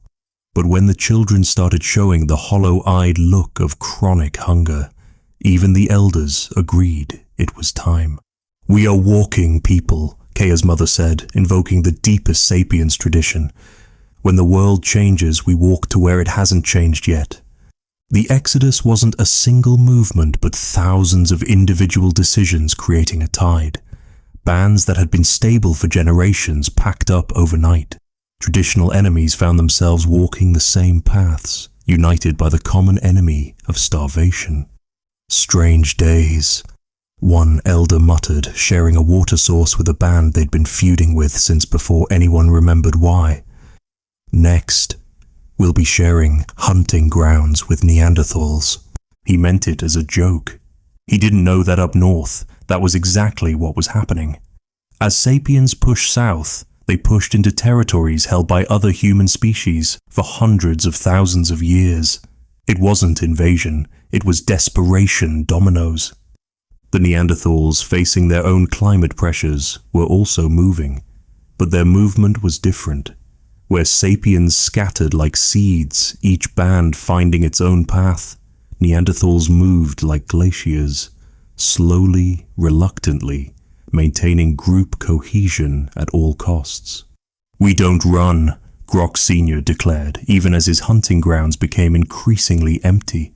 This is our land, has been since before your people existed. But even Neanderthal stubbornness had limits. When your choice is move or watch your children starve, ideology becomes flexible. The great Neanderthal populations of Europe began their own slow southern drift. maintaining their cultural identity even as their geography shifted. The Denisovans faced a different challenge. You can't move south when you live on top of the world. Instead, they moved down, abandoning their highest settlements for valleys that had been beneath their notice. It was cultural death by 1,000 compromises. "We are mountain people," Tenzin's father said, but the words carried less conviction when spoken at 8,000 feet instead of 14,000. High mountain people, medium mountain people, still mountain people. The hobbits on Flores watched the mainland movements with interest but little concern. When your entire world is an island, continental drift, cultural or otherwise, seems abstract. But they didn't realize that the southern exodus would eventually reach even their isolated paradise. The real tragedy was Homo erectus. With populations already fractured and isolated, they had nowhere to go. The Java population was trapped on an island becoming increasingly inhospitable. Mainland populations were squeezed between advancing sapiens and territories they'd lost the knowledge to exploit. "We walked first," Vera said, watching sapiens bands pass through territories Erectus had held for millennia. "Walked everywhere. Now others walk through us like we're ghosts." The exodus created unprecedented mixing. Water sources became meeting points for species that had avoided each other for thousands of years. Technologies were exchanged, sometimes voluntarily, often through observation and copying. Genes were exchanged too, in fumbling encounters between young people who didn't care about species boundaries. "World getting smaller," Asher observed, her band now sharing a valley with 2 other sapiens bands, a Neanderthal family group, and rumors of Denisovans in the high passes. "Soon no place left, that's just ours." She was prophetic. The great southern exodus wasn't just a migration, it was a compression, forcing different human populations into smaller territories, increasing competition, accelerating cultural exchange, and setting the stage for the final shakeout that would leave only one human species standing. But in the moment, it was just survival. One foot in front of the other. Following water, following herds, following hope that somewhere south the world still made sense. "My children will be southern people," Kea said, watching her band disappear into the heat haze. "Will they remember we were once northern people? Will it matter?" It would matter to archaeologists 100,000 years later, tracking the genetic and cultural trails of the Exodus. But to the children growing up knowing only the southern lands, the north would be just stories. Tales of a green Sahara as fantastical as any myth. The Great Southern Exodus was humanity's first continental reorganization. It wouldn't be the last. But it was the one that taught humans a fundamental truth. Home isn't a place. It's wherever you can survive. And sometimes survival means walking away from everything you've ever known. Islands do weird things to evolution. Take a normal-sized elephant, stick it on an island for a few 100,000 years, and you get a pocket-sized proboscidean that a hobbit can hunt. Take a regular human, do the same thing, and apparently you get hobbits. Evolution has a sense of humor, and islands are its comedy clubs. Flores wasn't the only island running evolutionary experiments. Across Indonesia, isolation was creating human varieties that would make modern geneticists weep with frustration and fascination. Each island was a laboratory, each population a unique experiment in how far you could stretch the definition of human. On Sulawesi, rumors persisted of humans who'd gone the opposite direction from the hobbits, giants who stood 7 feet tall. Whether these were just tall Denisovans, extinct species, or fishermen's tales enhanced by fermented coconut, nobody knew. But the stories were consistent enough to make traders nervous about certain valleys. "Big people, big spears, big problems," one Javanese trader summarized. "We trade with coast people only." Luzon had its own population, not quite hobbits, not quite sapiens, definitely not interested in visitors. They'd developed a culture so insular that even their tools looked alien, with design principles that seemed to have branched off from mainstream human technology sometime around the invention of fire and never looked back. But the weirdest island story was playing out on a speck of land that would later be called Ochre somehow, and marine biologists would spend centuries failing to explain this. A population of humans had made it to an island 240 miles off the Arabian coast, with no evidence of boats or rafts, or any logical way to cross open ocean. Maybe they walked when ocean was smaller, suggested one trader who'd encountered them. Ocean was never that small, another corrected. Maybe they're very good at holding breath? The Socotrans, not their real name, which was unpronounceable to anyone not born there, had developed in isolation for so long they barely looked human anymore. Not in a Hobbit way or a giant way, but in a what happens when you put humans in a place with dragons' blood trees and no outside contact for 50,000 years way. Their language had evolved so far from any known human tongue that even the polyglot Sapiens traders couldn't make sense of it. Their tools were functional but followed no known tradition. Their culture was like looking at humanity through a funhouse mirror, recognizable but wrong in every detail. They're friendly enough, one brave trader reported. Traded shells for something, not sure what. Might be food, might be decoration, might be religious artifact. Smells like all three. The real evolutionary action was happening in the Philippines, where sea levels had created and destroyed island chains like a deity with commitment issues. Populations would be isolated for millennia, develop unique traits, then suddenly find themselves connected to other islands when sea levels dropped. It was speed dating for evolution. Different island, different people, Budi observed during one of the rare inter-island gatherings when sea levels permitted. That island, tall people with flat faces. This island, short people with long arms. Next island, medium people with weird teeth. Like someone making humans from clay but forgetting recipe. The hobbits of Flores were actually the stable ones in this chaos.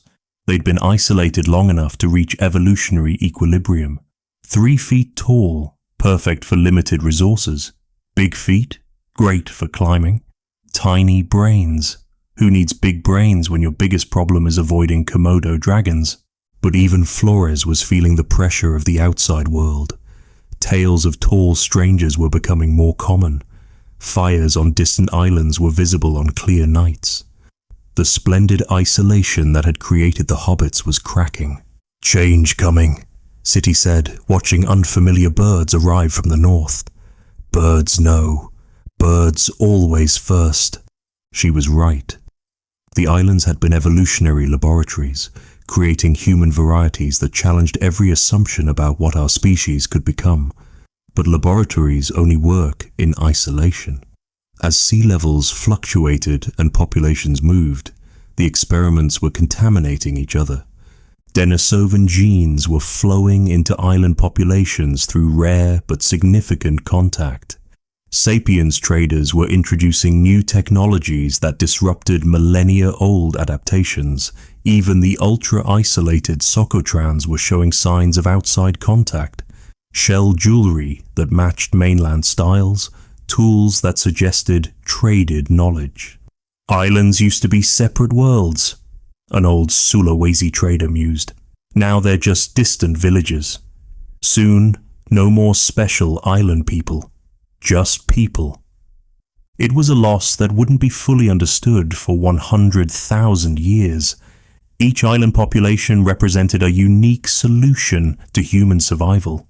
The hobbits showed minimum viable human size. The Socotrans demonstrated maximum cultural divergence. Others explored different extremes: dietary, social, technological.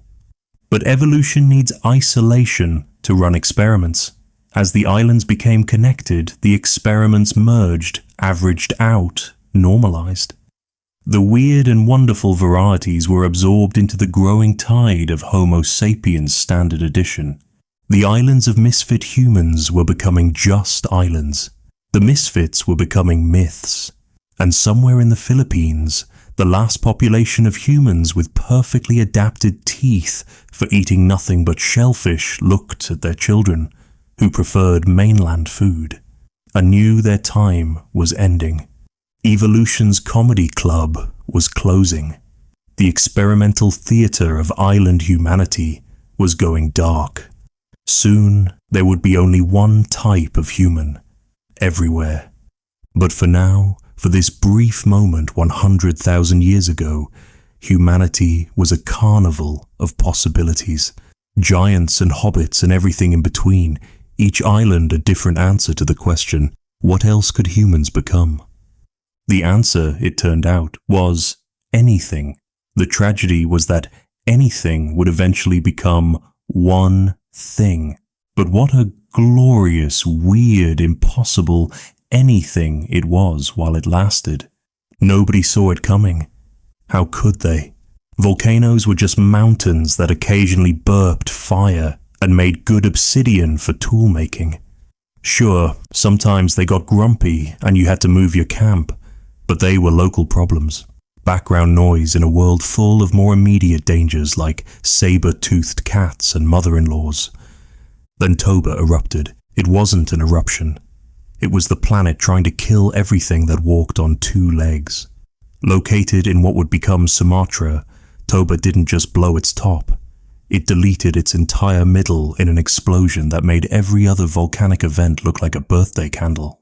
The blast itself was just the opening act. Anyone within 1,000 miles was already dead, vaporized, buried in pyroclastic flows, or crushed by the shockwave. But that was the lucky ones. They died fast. Everyone else got to experience volcanic winter. Sky is gone, Tenzin's son whispered, looking up at where blue should be, but finding only grey. It had been 3 months since the southern mountain exploded. They'd seen the flash on the horizon, felt the ground shake even at this distance. But this was wrong. The ash cloud had circled the planet, blocking sunlight with the efficiency of a planetary blackout curtain. Temperatures plummeted 15 degrees Celsius globally. In places that were already cold, it meant death. In places that were warm, it meant confusion, crop failure, ecosystem collapse. Plants won't grow in dark, Kaya's daughter observed with the straightforward logic of a child watching her mother's carefully tended wild grain plots wither and die. What we eat when plants gone? It was the question every human on the planet was asking. The Toba eruption had triggered a volcanic winter that would last 6 to 10 years. 6 to 10 years of darkness, cold, and death. Homo erectus, already struggling with climate change and competition, faced extinction. Their Java populations, closest to the blast, were gone. Mainland populations, dependent on predictable resources and lacking the flexibility to adapt quickly, died in droves. Walk, Vera whispered to her grandson as she lay dying, the last word of the last Erectus matriarch carrying 2 million years of wisdom. But there was nowhere left to walk to. The whole world was dying. The Neanderthals fared better initially, built for cold, experienced with harsh winters. They hunkered down and endured. But even they had limits. Populations crashed. Genetic bottlenecks that would haunt the species formed as bands died out, leaving only scattered survivors. We've survived ice before, Grok Sr. said, but his confidence was hollow. This wasn't normal ice. This was ice with poison, sulfur dioxide in the atmosphere creating acid rain that killed plants, poisoned water, made breathing painful. The Denisovans, already adapted to harsh conditions, discovered that there were levels of harsh even they couldn't handle. Altitude provided no escape from global winter. If anything, it made things worse. Less atmosphere to trap what little heat remained. Mountain spirits angry at whole world, Pema said. watching her medicine plants die, despite all her knowledge. No medicine for angry sky. On Flores, the hobbits faced a different crisis. The explosion was distant enough that they avoided the worst direct effects, but the tsunamis that followed wreaked havoc on their coastal resources. Then came the darkness, and with it, the death of plants that fed the animals they hunted. Even dragons dying, Buddy reported, finding a Komodo dragon dead from starvation. When the apex predators started dying, you knew the ecosystem was collapsing, but hidden in the catastrophe was an inadvertent experiment in human resilience.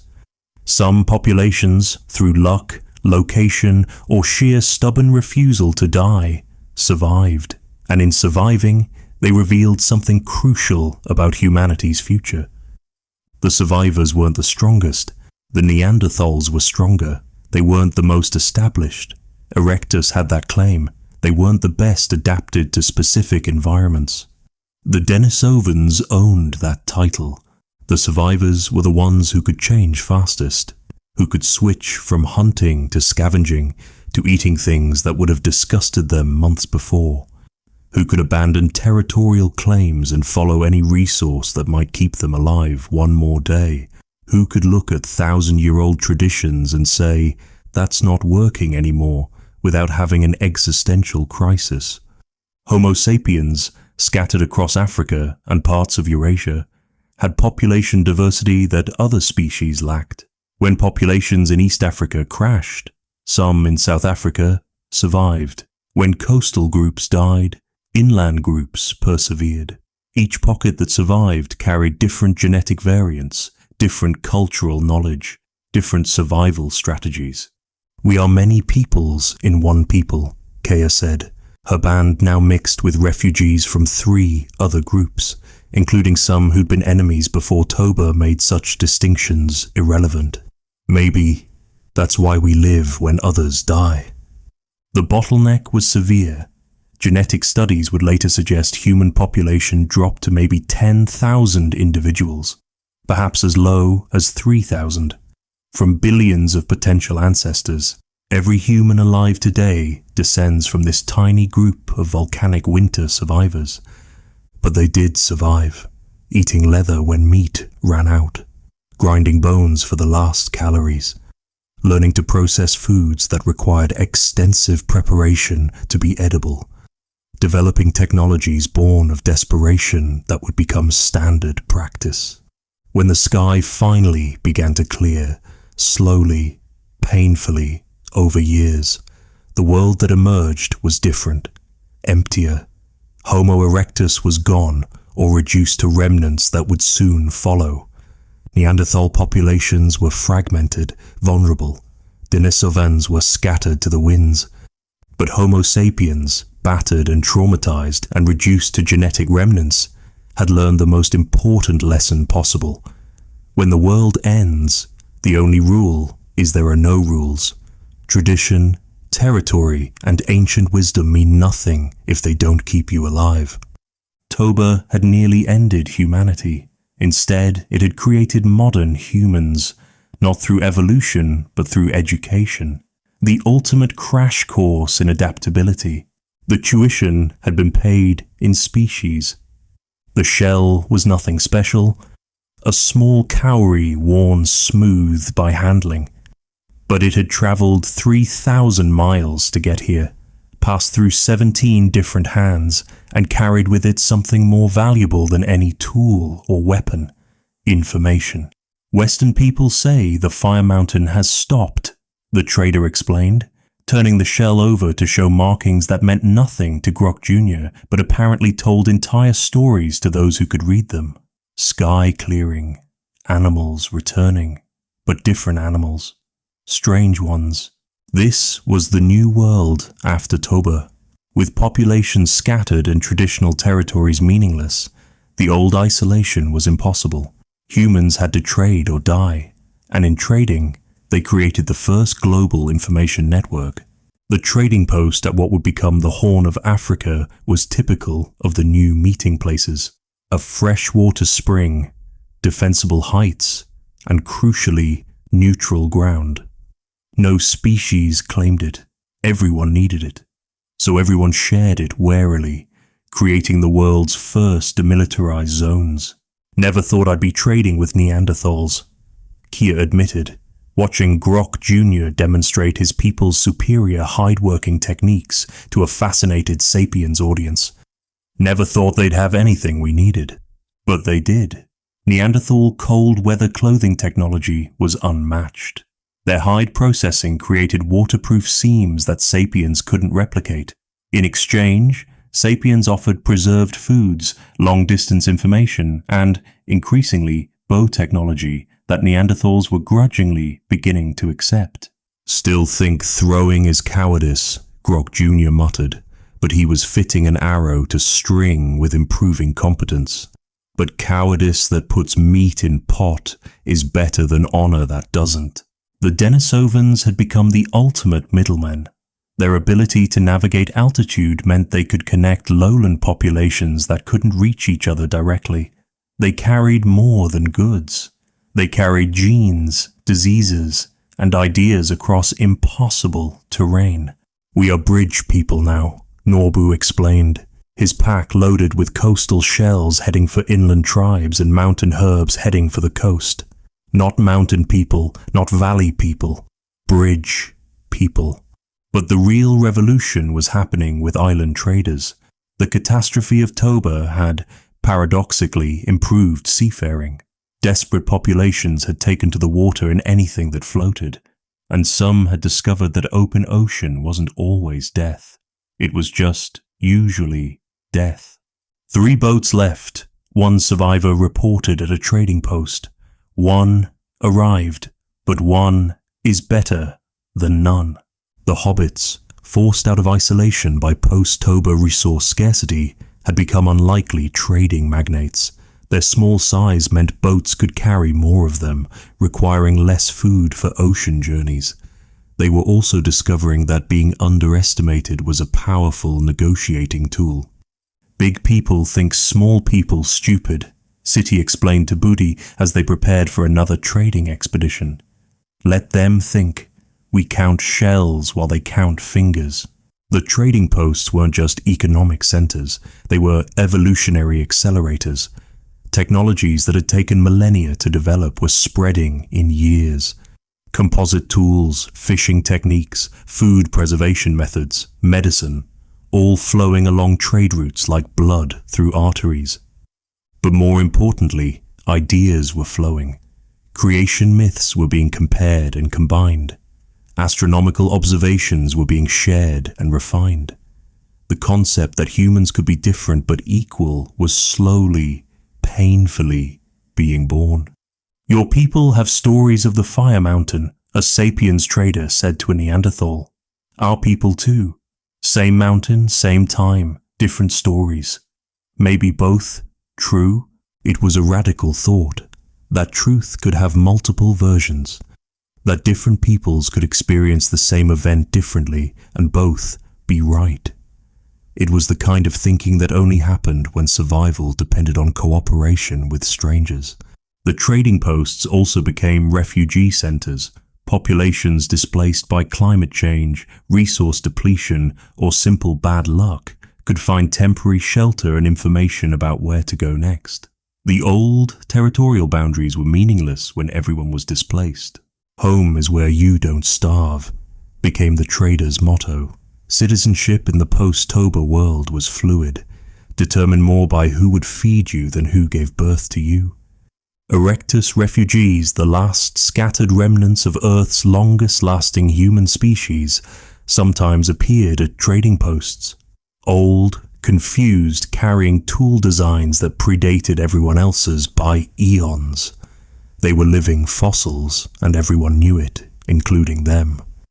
"We had good run," one old Erectus man said, trading a perfectly made hand axe for enough food to last a week. "Longest run, but running done now." The tragedy was palpable, but the trading posts were creating something new from the ashes of the old. A proto-economy based on mutual need. information networks that spanned continents, genetic mixing that would give future humans the diversity to survive anything. Before Fire Mountain, we were many peoples pretending to be alone, Asha observed, her neck decorated with shells from oceans she'd never seen, wearing hide processed with Neanderthal techniques, carrying tools that combined traditions from 6 different cultures. Now we're alone, people learning to be many. The trading posts at the end of the world weren't just places to exchange goods. They were the birthplace of globalization, 100,000 years before the globe was even mapped. They were universities where species taught each other. They were refugee camps for the displaced. They were neutral grounds for enemies. They were, in their rough and desperate way, the first truly human institutions, places where what you could contribute mattered more than what species you were. The shell that had traveled 3,000 miles carried no intrinsic value, but it carried proof that somewhere, 3,000 miles away, humans were surviving. And in the post-Toba world, that information was worth more than all the perfect hand axes ever made. The world was ending. Trade was building a new one. One shell, one story, one survival technique at a time. The cough started innocuously enough. A Sapiens trader arriving at the neutral springs near what would become the Dead Sea, clearing his throat as he unpacked shells from the Mediterranean. By local standards, he wasn't even sick, just fighting off what his band called the walking sneeze. A minor annoyance that swept through Sapiens camps every few years like an inconsiderate relative. To the Neanderthal family he was trading with, it was the beginning of the end. "Your trader brings bad air," Grok Sr. accused 3 days later, watching his grandson struggle to breathe.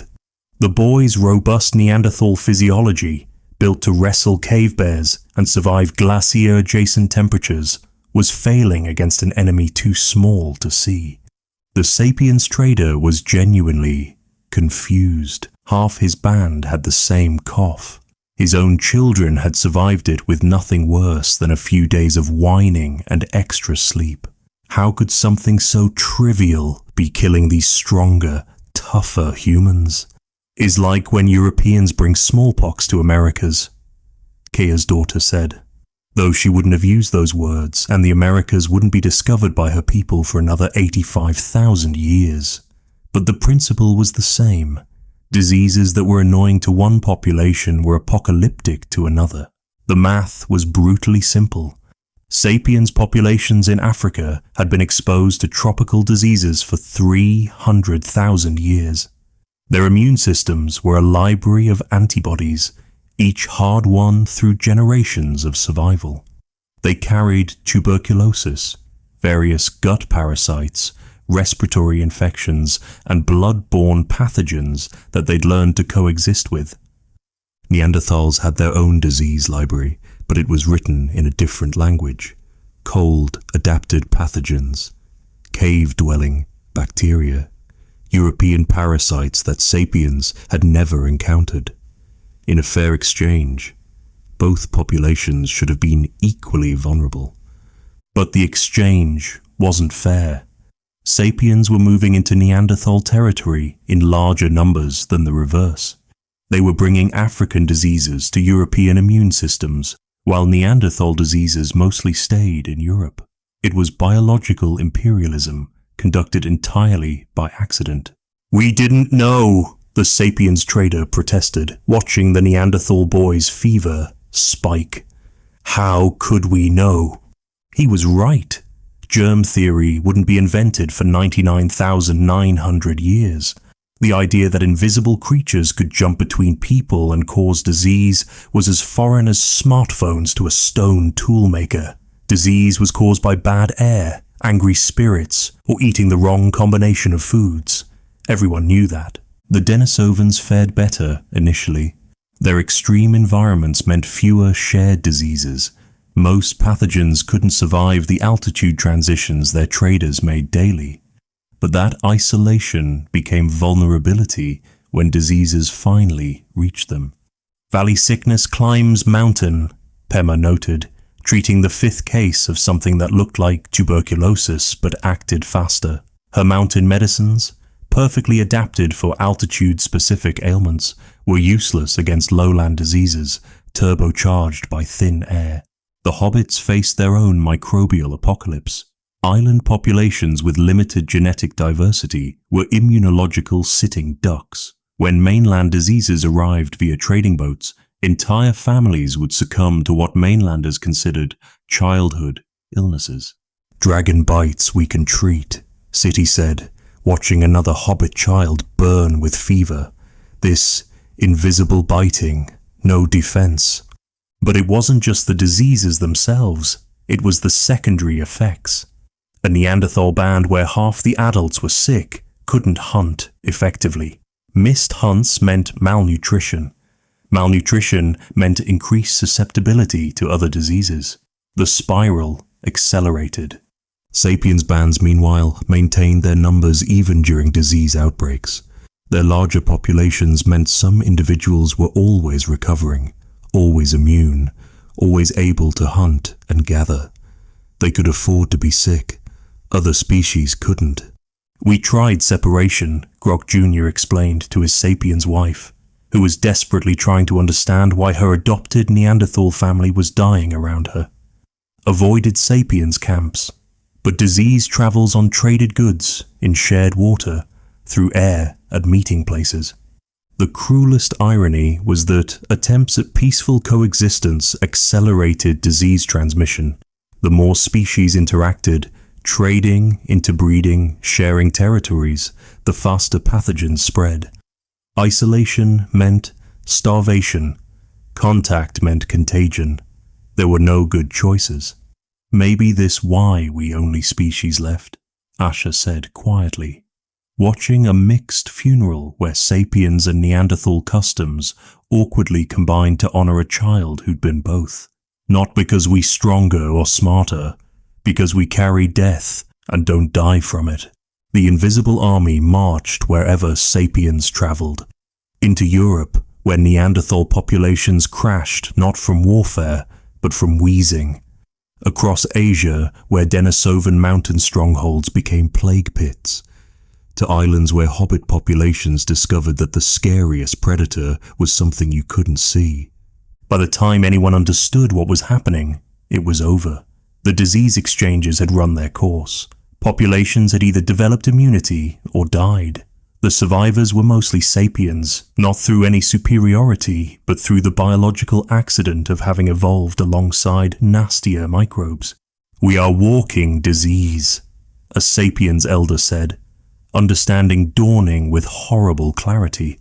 "We poison everything we touch." "Not poison," his Neanderthal grandson corrected, one of the few hybrids to inherit the right combination of immune genes. "Just different, but different kills as surely as spears." The Invisible Army had conquered continents without a single battle. No monuments would mark their victories. No songs would celebrate their triumphs. Just empty caves where laughter once echoed, abandoned tools whose makers' lungs had filled with fluid, and the guilty survival of those whose bodies carried weapons they never chose to wield. Modern humans celebrate their prehistoric ancestors' triumph over other species. We rarely acknowledge that our greatest weapon wasn't intelligence or tools or social cooperation. It was the common cold. Her name, if she'd had one that could be translated, might have been "remembers the stories." But by the time the last Neanderthal woman sat in Gorham's cave in Gibraltar, watching the African coast shimmer in the distance, there was no one left to remember her name, or any Neanderthal names, or the language they were spoken in. She was 43, ancient by any human standard of the time, and she was completely, utterly alone. "I tell you so you know," she said to the waves, because talking to yourself wasn't crazy when there was literally no one else of your species to talk to. So someone knows we were more than strong, more than hunters, more than the dying ones. She remembered when the cave had housed 40 people, her mother's time, when Neanderthals were still Neanderthals, and not the scattered hybrid remnants trying to breed their way into survival.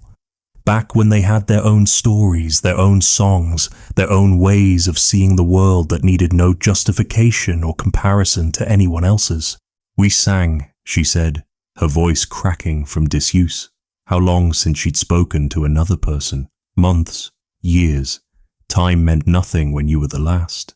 Not like Sapiens sing, all words and showing off. We sang with the cave, voices and echoes together. Cave remembered our songs, sang them back to us. She demonstrated a low hum that caught the cave's acoustics perfectly, creating harmonics that no single voice could produce. For a moment, the cave was full of Neanderthal voices again. Then silence, and she was alone again. The last decade had been a lesson in compound tragedy. First, the diseases, waves of them, each taking those with the purest Neanderthal blood first. Then, the absorption, the young ones who survived by mating with Sapiens, their children looking less and less Neanderthal with each generation until only behaviors remained. A way of napping flint, a preference for certain hunting grounds, ghosts of culture in increasingly Sapiens bodies. "My daughter lives," she said, and it was both true and the cruelest lie possible. Somewhere north, in what would be Spain, her daughter lived in a Sapiens band. But she wore Sapiens clothes, spoke Sapiens language, thought Sapiens thoughts. Her children wouldn't even know the word for what their grandmother was. The cave walls held memories. Here, the marks where her father had hung his spears. There, the depression where her mother had ground ochre for 6 decades. The fire pit that had burned continuously for longer than anyone remembered, until the day it didn't because there was no one left to tend it. "We knew the end," she admitted to the ancient ashes. Not sudden knowing, slow knowing, like watching winter come, but lasting forever. She remembered the last gathering, 15 summers ago. 3 bands meeting at the traditional spot, except they weren't bands anymore, just scattered families, some already half Sapiens, pretending things were normal. The young ones had tried to perform the old dances but got the steps wrong. The stories were told, but key parts were forgotten, replaced with Sapiens elements that didn't fit. "Like wearing clothes that don't fit," she muttered, "like singing songs in wrong language, like being dead but still walking." The cruelest part was the kindness. The Sapiens weren't monsters.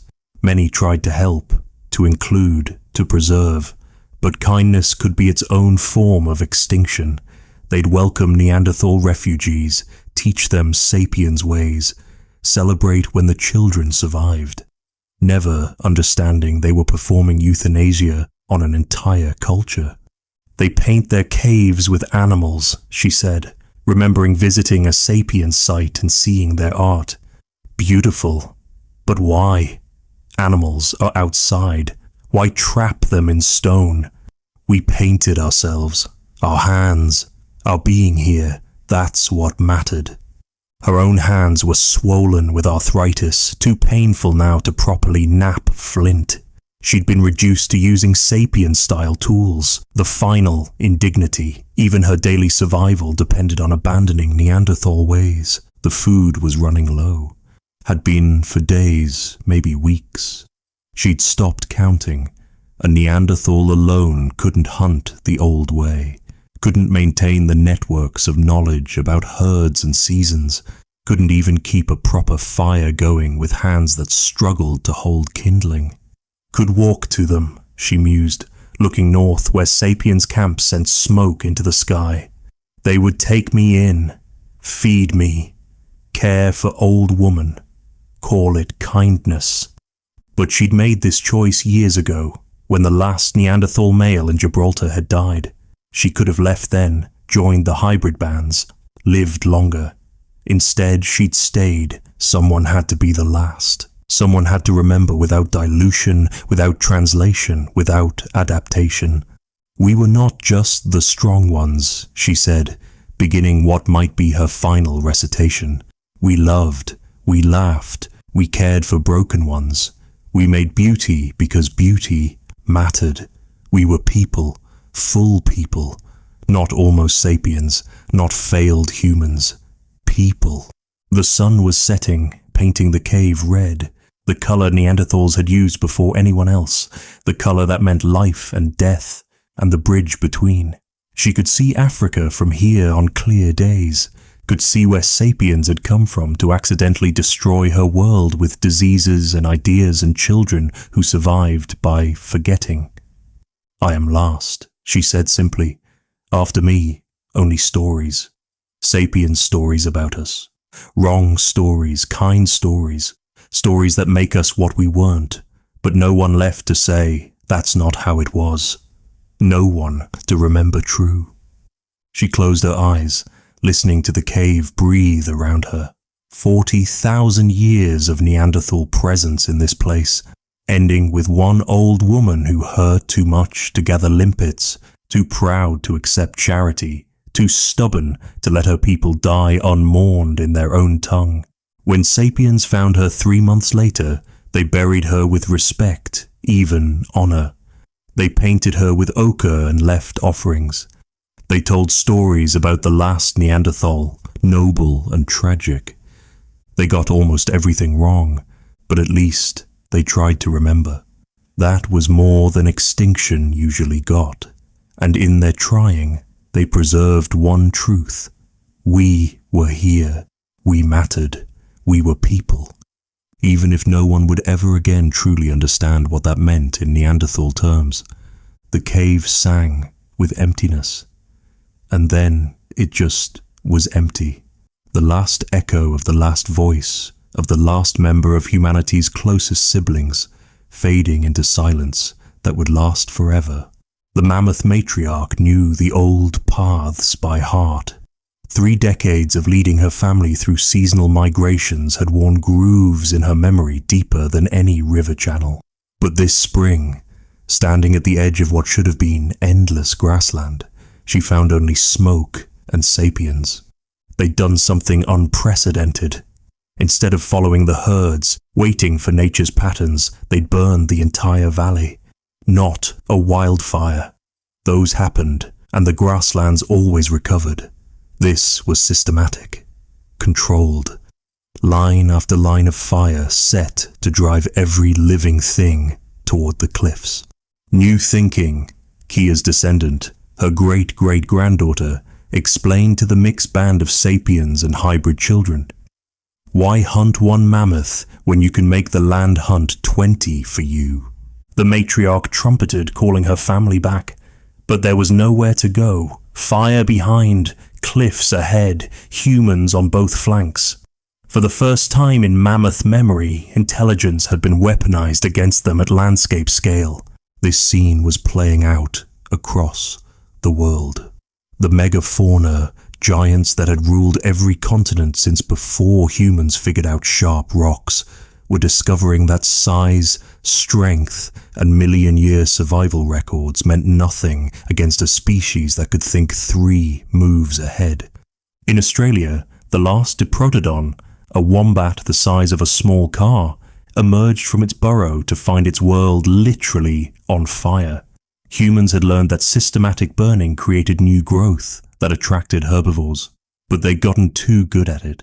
The burns were too frequent, too widespread. The giants needed old growth forests, not endless cycles of fresh shoots. Big ones can't adapt fast, observed a hunter who'd never seen a living Diprotodon but had heard grandfather's stories. Need too much food, too much space, too much time to make babies. We change land faster than they change themselves. South America was writing its own tragedy. Ground sloths that had survived every predator nature could evolve were meeting their match in persistence hunters who understood physics. Why fight a giant sloth's claws when you could just follow it for 3 days until heat exhaustion did your work for you? They're too big for their own good, a sapiens hunter explained, watching a megatherium collapse from hypothermia. All that muscle makes heat. Can't cool down fast enough. We just walk and wait. But it wasn't just hunting. It was ecosystem engineering on a scale that would make modern humans jealous. Fire stick farming in Australia, canyon drives in Europe, island hopping extinctions in Southeast Asia. Each technique perfectly adapted to local conditions, each devastating to megafauna that had evolved for stability. The Neanderthals, in their final generations, watched this transformation with horror and grudging respect. "We hunted with honor," Grok's last descendant said, watching Sapiens drive an entire mammoth herd off a cliff. Most would rot, far more meat than anyone could use. One animal, used completely. This is waste. "This is future," his Sapiens wife corrected gently. "One big hunt feeds many bands. Many bands means big gathering. Big gathering means shared knowledge. Shared knowledge means better hunting. Circle of plenty." But plenty for humans meant poverty for giants. Each mammoth herd destroyed was a library of migration routes burned. Each ground sloth killed was a seed disperser eliminated. The giants weren't just animals, they were ecosystem engineers whose absence would transform continents. Cave bears, despite their fearsome reputation, were among the first to go. Hibernation sites that had been safe for millennia became traps when humans learned to seal caves and wait for spring starvation to do the killing. An entire species defeated by patience and stone walls. "Doesn't feel like victory," one young hunter admitted, looking at a cave full of bear skeletons. "Feels like emptying." The hobbits on Flores watched their dwarf elephants disappear with bewilderment. They'd hunted them sustainably for 50,000 years. Then new techniques arrived via trading networks, pit traps, fire drives, coordinated ambushes. Within a generation, the elephants were gone. "We didn't mean to," Booty's descendant said, looking at the last elephant bones. "Just got too good at hunting. Forgot to stop." The Denisovans, watching from their mountain refuges, saw the pattern clearly. Each human innovation meant megafauna death. Projectile weapons meant hunting from safety. Fire drives meant landscape-scale harvesting. Boats meant no island was safe. Dogs meant tracking efficiency that no animal could escape. "We are become death," a Denisovan trader said, unconsciously presaging words that wouldn't be spoken for 100,000 years. "Eaters of worlds." The numbers were staggering. Proboscideans, the elephant family, went from dozens of species to just 2. Giant ground sloths, dozens of species to 0. Saber-toothed cats, cave lions, giant beavers, massive armadillos, all gone within a few millennia of human contact. "It's not just us," defenders argued. "Climate changing too. Would have died anyway." Maybe. But the timing was suspicious. Megafauna had survived dozens of climate changes. What they couldn't survive was climate change plus humans with new ideas arriving faster than evolution could respond. The last mammoth matriarch, trapped between fire and cliff, made a choice that would have been unthinkable for her ancestors. Instead of protecting the herd at all costs, she turned and charged directly at the human line. Not to escape, she knew that was impossible, but to create chaos, to break the trap, to maybe let some of the younger ones scatter. She died speared 20 times, but 3 juveniles escaped the drive. They'd wander for years, looking for herds that no longer existed, calling for matriarchs who'd never answer, before dying alone and confused in a world that no longer had room for giants. "We won," the hunt leader announced, looking at the pile of mammoth corpses that would feed many but restore none. "Greatest hunt ever sung." "Then why?" asked a child, watching vultures descend on meat that would rot before it could be used. "Does winning feel so empty?" The giants were gone, and with them went the world they'd maintained. Grasslands became forests, forests became grasslands. Seeds that elephants had dispersed for millions of years piled up and rotted. Predators that had evolved to hunt giants starved or adapted to human leftovers. We'd inherited the earth by making it uninhabitable for anything larger than us. The meek hadn't inherited anything. The clever had murdered the mighty and called it progress. Welcome to the Anthropocene. Population. Whatever we allowed to live. Kea was 97 years old, impossibly ancient, kept alive by grandchildren who couldn't bear to lose the last person who remembered the before times. Before there was only one kind of human. Before the giants disappeared. Before winning became a weight heavier than any mammoth tusk. "Tell us about the different peoples, grandmother," little Ao asked. The same question every child had asked for 3 generations. And like always, Kea's eyes went distant, seeing ghosts. "They were people," she began, the same way she always did. Not monsters in stories, not mistakes creator fixed. People. They laughed different, loved different, saw world different, but people. She remembered the last Neanderthal funeral she'd attended 40 winters past. The hybrid community had tried to honor both traditions, Sapiens grave goods for the afterlife journey, Neanderthal positioning facing the sunrise. Nobody was sure they'd gotten either tradition right. Too many keepers of knowledge had died, taking their memories with them. "My grandmother's sister married Neanderthal man," she continued, though she'd told this story so many times it had worn smooth like river stones. Their children were strong, smart, best of both, but also neither, belonged nowhere full way. The children nodded solemnly. They all knew families with the thick body, quick mind combination that marked Neanderthal heritage. But knowing your great-grandfather was different species was strange weight to carry. "Why did others die, grandmother?" Ao's sister asked. "If they were people like us." Kea had spent decades trying to answer that question. The simple answers, disease, climate, competition, were true but felt hollow. Like explaining sunset by saying sun goes down. Accurate but missing the whole sky. "We were weeds," she said finally. "Others were gardens. Gardens beautiful, everything in place, perfect for their spot. But weeds," she gestured at the hardy plants growing through camp. "Weeds grow anywhere. Eat anything. Survive everything. Not better. Just harder to kill." She remembered the last time she'd seen a living Denisovan, 35 winters past. A trader, ancient, carrying medicines no Sapiens knew how to make. He'd looked at the thriving Sapiens camp with eyes that held no anger, just exhaustion. "You won," he'd said simply.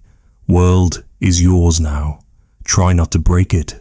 Then he'd walked back up his mountain and never came down again. "The guilt," Kea said, surprising herself by speaking thoughts she usually kept buried, "is not that we killed them. Not with spears, not on purpose. Guilt is that we lived by accident, by being worse at everything but surviving." She thought of all the knowledge lost, Neanderthal cave harmonics that no Sapien's throat could properly reproduce. Denisovan altitude medicines that worked through mechanisms nobody understood. Erectus wayfinding that had guided them across continents for millions of years. Even Hobbit dragoncraft, perfectly adapted to an island ecosystem that no longer existed.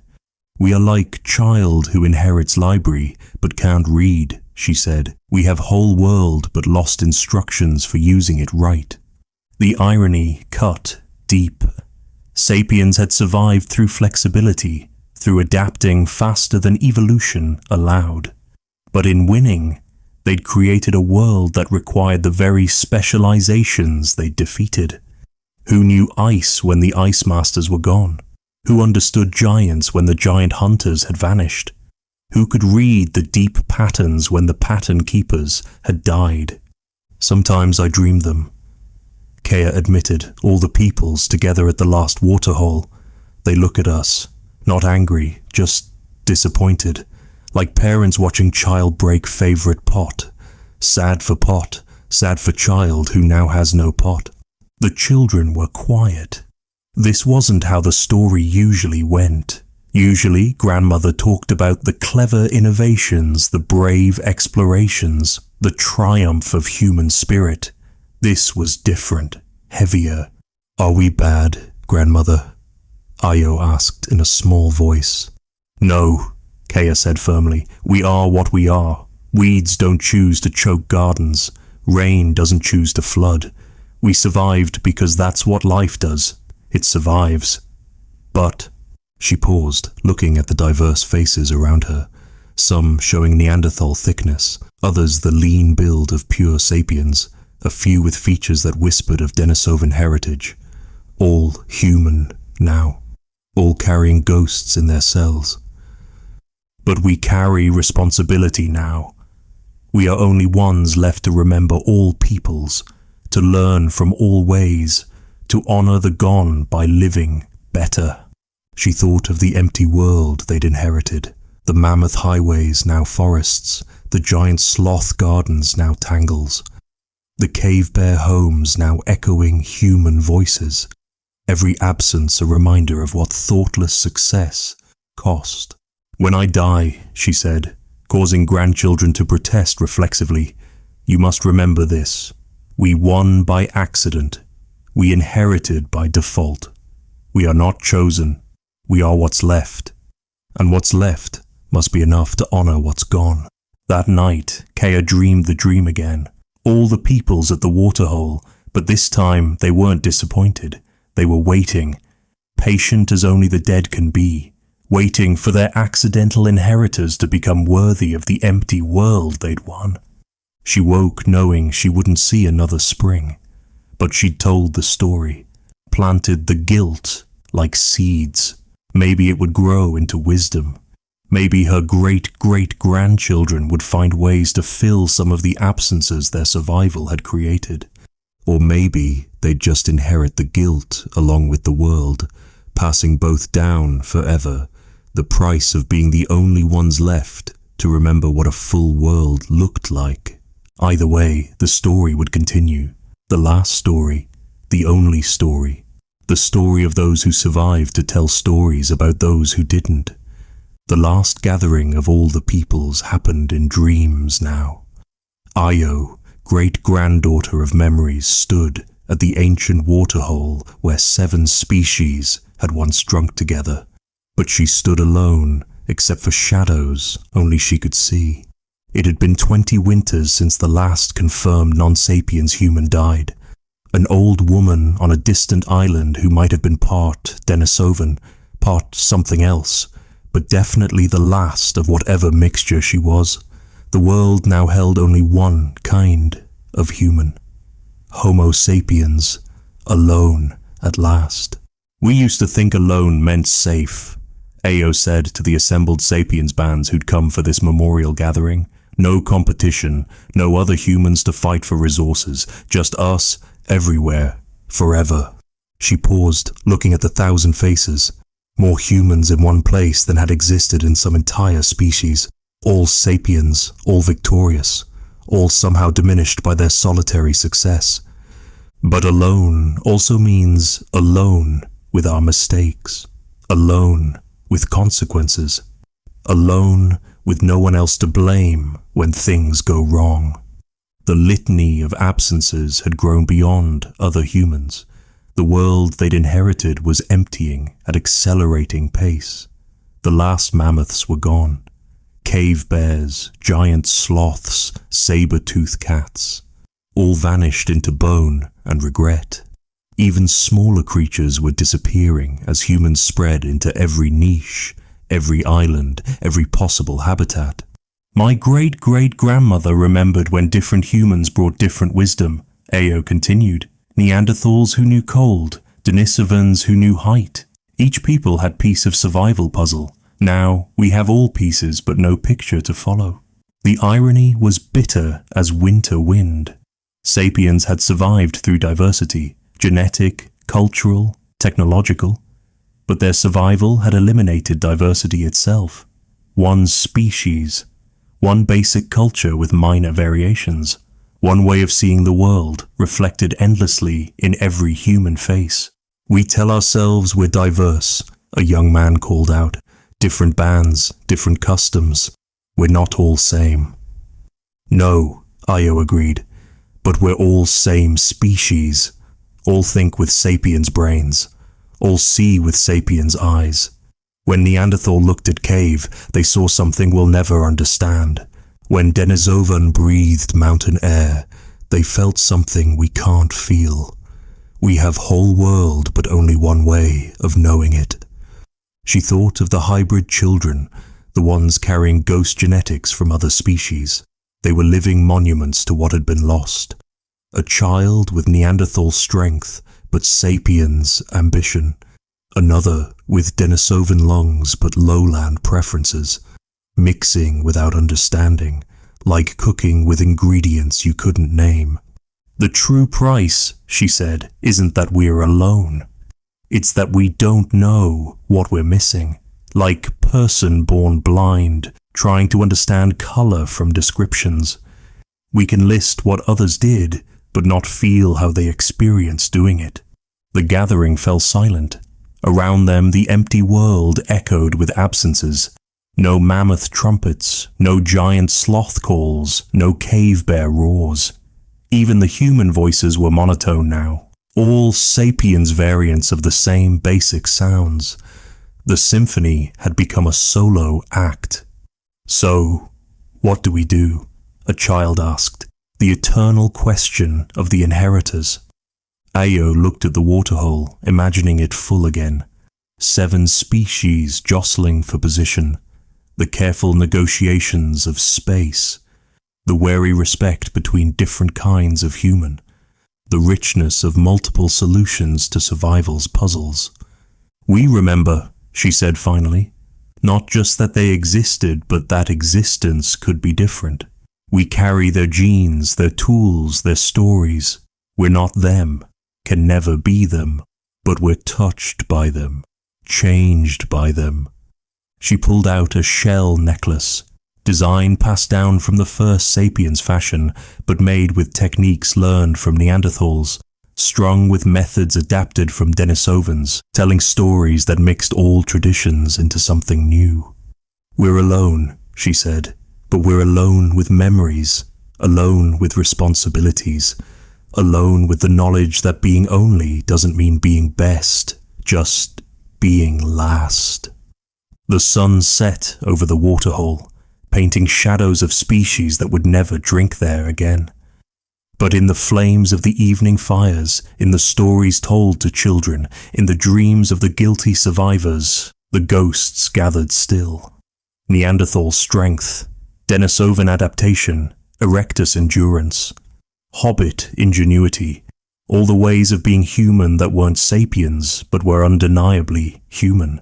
The world is ours, Io concluded.